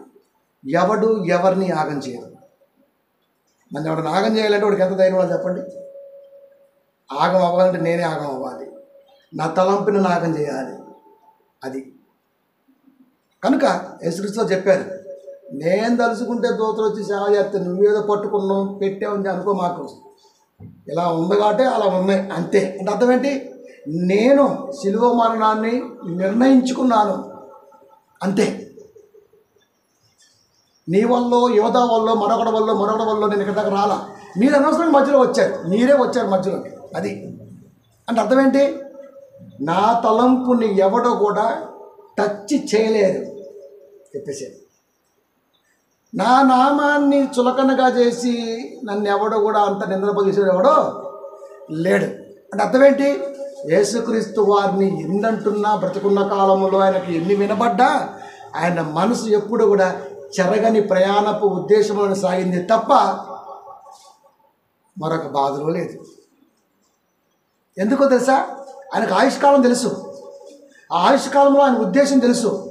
ఆయన ఉద్దేశం బలంగా ఉంటేనే వచ్చేవరకు ఆదర్శం తెలుసు. ఇప్పుడు మనకు ప్రశ్నించుకుంటే నన్ను ఎవడు ఇబ్బంది పెడుతుండో, నన్ను ఎవడు బాధ పెడుతుండో, నన్ను ఎవడు సంతోష పెడుతుండో కాదు. నన్ను ఎవడు బాధ పెట్టలేడు, నన్ను ఎవడో ఇబ్బంది పెట్టలేడు, నన్ను ఎవడు సంతోషపరచలేడు. నాకు నేనే సెల్ఫ్ కాన్ఫిడెంట్. అది ఎంత గొప్ప తెలుసు అండి. ఒక మనిషి భూమి మీద దేవుడి వాక్యములో బలంగా ఉండటానికి అది స్ట్రాంగ్, దానికి మించింది మరొకటి లేదండి. దాన్నే దేవుడు ఆత్మస్థైర్యం అన్న పదం అన్నాడు బైబిల్లో. ఆత్మస్థైర్యం. సిస్టర్ మాట చెప్పాలని అనిపించింది. అరే ఇంత బలంగా ఉందనుకున్నా ఏంది ఈ మనిషి కూడా అనిపించింది నాకు. అంటే చివరికి అమ్మగారు కూడా బలహీనంగా కనబడింది నా కంటికి. ఇంతకాలం బలం అనుకున్నాను నేను. ప్రియమైన దేవుని పిల్లారా, అందుకే చెబుతుంటా, నన్ను బలహీనపరచాలంటే అది నా మనసు ఉండాలి. అది నాకు తెలుసు. నా మనసుకి ఎలా సంతోషం ఇవ్వాలో, నా మనసుని ఎలా ఆలోచన పెట్టుకోవాలో, నా మనసుకి ఎలా సమాధానం చెప్పుకోవాలో. అంతే. ఒక మనిషి ఓదార్పు వల్ల సంతోషాన్ని వస్తే, ఆ మనిషి ఓదార్పు దొరకనప్పుడు మనకు వ్యధ మిగిలింది. ఒక మనిషి వల్ల మనకు సుఖశాంతులు వస్తే, ఆ మనిషి దూరం అయితే మనకు సుఖశాంతులు దూరం అవుతాయి. కాబట్టి అప్పుడు వ్యధే వచ్చింది. అందుకే మనుషులు నమ్ముట కంటే యెహోవాను ఆశ్రయించుట. వాక్యాలు బాగా వస్తాయి, కానీ వాతావరణం మాత్రం బాధగానే ఉంటుంది. ఎందుకు అంతే. అంటే చెప్పటానికో, లేకపోతే వినటానికో, లేకపోతే మరొకరికి అందించడానికో ఉందే తప్ప మనకి మనం మలుసుకోవడానికి మాత్రం వాక్యం పనిచేయట్లా. ఏమండి? రంపాలతో కోస్తున్నా, చంపుతారని తెలుస్తున్నా వాళ్ళ మనస్సు బలహీనం కాలేదంటే ప్రవక్తల్ని, భక్తుల్ని ఏ క్రైస్తవుడి రోజున ఆదర్శంగా పెట్టుకున్నారు చెప్పండి మీరు? ఆ 3:15 అదే కదా అపోస్తల కార్యాలు. బండాలతో ఉన్నారు అక్కడ. మీరు యేసు పునరుద్ధానం గురించి, ఆయన గురించి మాట్లాడటం ఆపండి, వెళ్ళిపోవచ్చు సమాజంలోకి అన్నాడు. అసలుకి ఆయన మాట వినటమే గొప్ప. నీ మాట విని సాగటం అంతకంటే బెస్టే. చచ్చిపోతాం, ఏం పర్లేదు. షడ్రకు, మెషకు, అబేద్నెగో, ఒక దానియేలు, లేకపోతే ఒక స్టెఫెను, ఇలా బైబిల్లో బ్రతికిన బతుకులంతా మనుషుల ఉద్దేశాలకి బలహీనపడి వారిని వారు బలహీనపరుచుకునే వారు కారు. అందుకనే వాళ్ళు పునరుద్ధానులై ఉన్నారు. పరదేశులు ఉన్నారు అంటే అర్థం ఏంటి? వాళ్ళు కంప్లీట్గా ఉన్నారు వాళ్ళు. అది మరి అలాంటి వారిని ఆదర్శం తీసుకున్నా మరి మనకెందుకు? మనకు వాళ్ళు ఆదర్శం కాదా? కాదు. నాకు చిరంజీవి ఆదర్శం, నాకు బాలకృష్ణ ఆదర్శం, నాకు ప్రభాస్ ఆదర్శం. ప్రభాస్ గారు ఎంత దాగి శరీరం కోల్పోయి ఇప్పుడు హాస్పిటల్లో ఉన్నాడు. అది పెళ్ళేద్దో కాదో కూడా తెలియదు, ఎందుకంటే మొత్తం పోయినాయి, ఏమి లేవు ఇంకా. అది ఒక బోబ్ గాడు, ఒక పేక్ గాడు ఎలా ఆదర్శం అవుతాడు మనకి? Real heroine inverse, one and only Jesus. ఈయన కాదు ఆదర్శం? ఈయన కాదా? నేత్రం ఏదో ఇచ్చాడు కాబట్టి స్వప్న కుసేపా అయిపోయింది, అంతవరకే. అది వద్దన్నది కదా దేవుడు. కాబట్టి ప్రియమైన దేవుని పిల్లారా, ఒక మనిషి పరిపూర్ణుడుగా భూమి మీద నుంచి తిరిగి మరలా లేవాలి అంటే వాక్యం అన్నది మాత్రమే మెడిసిన్ ఉపయోగపడాలి. ఈ మాట అనగలవా? లాస్ట్ మాట 1 కొరింథీ 15:55, ఓ మరణమా నీ విజయం ఎక్కడా? నేను ఏడదస్తే ఏంటి? నాకు సావి ఏడొస్తే ఏంటి? నీటిలో వచ్చిందో, సముద్రంలో వచ్చిందో, లేకపోతే మరొక వచ్చిందో ఏడొస్తే ఏంటి? నన్ను పాతాళ లోకములో బంధించగలిగిందా అని చెప్పాలి. పోత లారీ యాక్సిడెంట్ చచ్చిపోయింది. పోనీ మన తప్పవచ్చు, వాడు తప్పవచ్చు. తప్పు గురించి ఇక్కడ మాట్లాడద్దు. మరణం వచ్చిందా, ఉమ్మేసింది, అంతే. పోయింది. వాక్యం ఉందనుకోండి, నువ్వు అక్కడికే పోతావు. దేవుడి పనిలో వెళ్తున్నావు, మంచి సత్య సంబంధం వాక్యంలో ఉన్నావు, దేవుడి పనిలో వెళ్తున్నావు, ఏదో వచ్చింది, అయిపోయింది యాక్సిడెంట్. ఇప్పుడు ఎక్కడికి వెళ్తావు? దేవుడి తలంపుల్లో ఉన్నావు, దేవుడితో ఉన్నావు కాబట్టి నువ్వు ఖచ్చితంగా పరదేశికి వెళ్ళే ఛాన్సే ఉంటుంది, నెమ్మది పొందే ఛాన్స్కే ఉంటుంది. లాజరు ఆస్తులు లేవు, అంతస్తులు లేవు, కుక్కలు కూడా ఆయనతో సమాసం చేస్తున్నాయి, రొట్టె ముక్కలు ఎరుకొని తింటున్నాడు, సావు వచ్చింది, పోయాడు. యాడికి పోయాడు? అంతే. రాళ్ళతో కొట్టి చంపబడ్డారు, రంపాలతో కోసి చంపబడ్డారు. వాళ్ళ సావు అలా వచ్చింది వాళ్ళకి. రంపాలతో కోయటం అంటే చేపను కొట్టి ఏమంటాం? సేదు బాగది. ఇంత సేదైనా సరే ఇంత చేప నాగం చేసింది, ఇంత సేదైనా సరే నీ ఆత్మ నాగం చేసింది. ఒక చేప నేర్పుతున్నటువంటి సత్యం. ముక్కలు అన్నీ కట్ చేసుకొని ఎంత జాగ్రత్తగా నన్ను వండుకొని నీ అబ్బా అంటాం మనం. అలా జీవితం కూడా ఉండాలి ప్రియమైన దేవుని పిల్లలు. ఈ మాట అనాలి, ఓ మరణమా నీ విజయం ఎక్కడా? సావు రాదని చెప్పట్లేదు, సావు వస్తుంది, కానీ దానికి విజయాన్ని ఎలా ఇస్తాం? పాతాళ లోకంలో ప్రేతలు వెల్కమ్ చెప్పి శ్రోతల్ని లేపి అరే అని అరుస్తూ ఉంటే ఏం బాగుంటుందండి? ఏం బాగుంటుంది?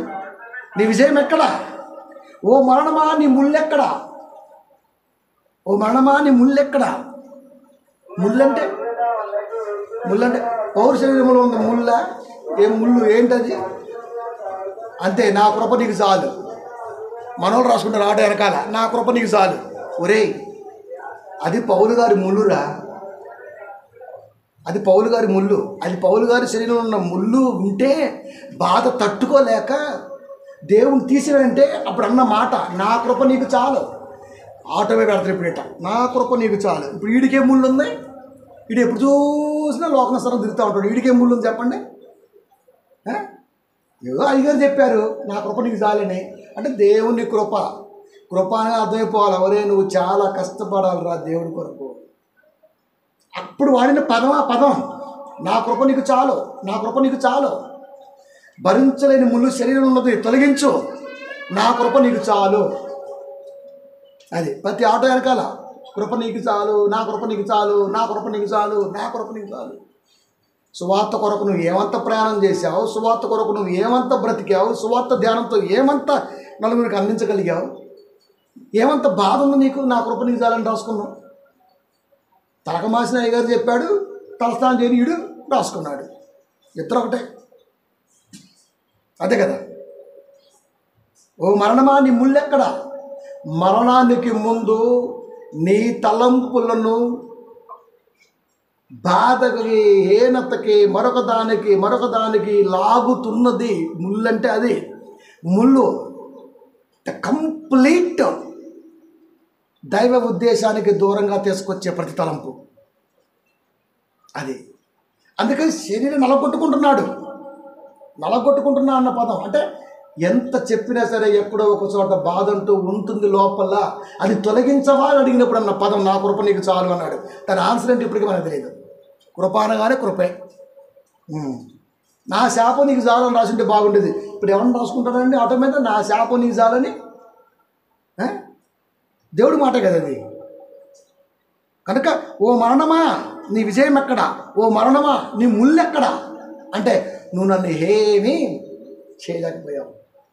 దేవుని నమ్ముకున్న తర్వాత, నా దేవుడి వాక్యములు ఎదుగుతున్న తర్వాత నన్ను పలానా విషయం బలహీనపరిచింది అని నువ్వు చెప్పావంటే అసలు నీ అంత అవిశ్వాసి ప్రపంచంలో ఉండలేడు. అంత స్ట్రాంగెస్ట్గా ఎదగాలి. బాధండి మనుషుల ద్వారా రావచ్చు, ఆలోచన ద్వారా రావచ్చు, మరొకదాని ద్వారా రావచ్చు, కానీ బలహీనం మనుషుల ద్వారా రాకూడదు. బాధ వేరు, బలహీనం వేరండోయ్. బాధలో బలహీనత కాదు, అది బాధలోనే బలం ఉంటుంది. బాధ వేరు. యేసుక్రీస్తుకు బాధ ఉంది, కానీ ఆయన బలహీనుడు కాదు. కాబట్టి ప్రియమైన దేవుని పిల్లలు, ఎలాగొచ్చినా సరే వాక్యం అన్నది నిజంగా నీతో సహవాసం చేస్తే, లేదా నువ్వు వాక్యంతో సహవాసం చేస్తే నిజంగా పునరుద్ధానం పొందుకోవడంలో కాస్తో కూస్తో కడుగు పెట్టి ఎక్కుంటావు. కాబట్టి నిన్ను ఏది కూడా బలహీనపరచడానికి వీల్లేదు. అది అంత గొప్పగా ఎదగలవా? జీవితంలో ఒక పాట ఉంది కదండి, ఎవరెవరో ఎదురవుతుంటారు, ఎవరెవరో వెళ్ళిపోతుంటారు, వస్తుంటే అంతే, వస్తుంటారు పోతుంటారు, పొదురు వస్తుంటారు. కానీ శాశ్వతమైన ప్రేమ మాత్రం ఒక్క దేవుడి దగ్గర దొరికింది. అయితే కన్నవాళ్ళు మనకంటే ముందు పోతారు, కట్టుకున్న వాళ్ళు ముందు వెనక పోతుంటారు. పిల్లలు కూడా పరిస్థితి కూడా అదే. కొంతమంది ముందు పోతారు, తర్వాత మనం పోతాం, ఏదైనా పోతాం. కానీ బలహీనపరచకుండా చూసుకోవటానికి ఈ ప్రసంగం చాలా ఉపయోగపడాలి. అది బయట పక్క మాట వచ్చినా సరే, యేసుక్రీస్తు వారి నుంచి నిందలు వచ్చినా సరే, లేకపోతే మరొకటి వచ్చినా సరే, సరే, మన ప్రయాణం, మన ఆలోచన మాత్రం వాక్యంలో ఎదుగుతూ, వాక్యంలో ఉంటూ, వాక్యమై ఉంటూ, వాక్యంతో సహవాసం ఉంటూ సాగితే నిన్ను ఏది బలహీనపరచొద్దు. లేకపోతే నల్లుకి, పిల్లికి, బొద్దెంకి, గద్దెంకి కూడా భయపడుతుంటున్నాం. కాబట్టి పిదిగితనము గల ఆత్మను మనకి ఇవ్వాల. ఇంద్రియ నిగ్రహం గల ఆత్మని ఇచ్చాడు. ఈ శరీరములో ఉన్న ఇంద్రియాల ద్వారా కూడా నీకు బలహీనత రాకూడదు. అది శరీరంలో ఉన్నటువంటి ఇంద్రియాలు నుంచి కూడా ఒక మనిషి బలహీనుడు అయ్యాడు అంటే ఇంకా వాడిని దేవుడు కూడా బాగు చేయలేడు. ఇంకా అవయవాల ద్వారా బలహీనత రాకూడదు, చుట్టుపక్కల ఉన్నటువంటి మనుషుల ద్వారా బలహీనత రాకూడదు, చేసే పని ద్వారా, ఉంటున్న లోకం తీరు ద్వారా ఆలోచన మాత్రం ఉండాలి, బలహీనత మాత్రం రాకూడదు. అంత గొప్పగా నువ్వు ప్రయాణం చేస్తే నీ బ్రతుకు 10 మందికి ఉపయోగపడుద్ది. దేవుడు నమ్మి లోకానికి పంపినందుకు అనేక సంతోషం ఉంటుంది. లేకపోతే ఇలాంటి ఈస్టర్లు ఎన్ని వచ్చినా, పునరుద్ధరణ గురించి ఎన్ని చెప్పినా ఎప్పటికైనా ఆలోచించి రాకపోతే ఖచ్చితంగా ఈ సెట్టైర్ మాత్రం ముందుకు వచ్చేస్తుంది. ఏది? యెషయా 14:9 ప్రేతల గానం, శ్రోతల తాళం. కాబట్టి ప్రియమైన దేవుని పిల్లరా, నా బలం యేసయ్య, నా బలం యేసయ్యే, నా బలహీనత కూడా యేసయ్యే. వర్డ్ ఆఫ్ గాడ్, వాక్యం. వాక్యం కొరకు బలహీనుడివా? లోక ఆలోచన కొరకు బలహీనుడివా? యేసుక్రీస్తు వారి కొరకు బలహీనుడివా? లోక సంబంధమైన ప్రేమ విషయాల కొరకు బలహీనుడివా? నిర్ణయం పునరుద్ధానం పొందుకోవాల్సిన మనిషి తెలుసుకోవాలి. Choice is yours. ప్రార్థించుకుందాం.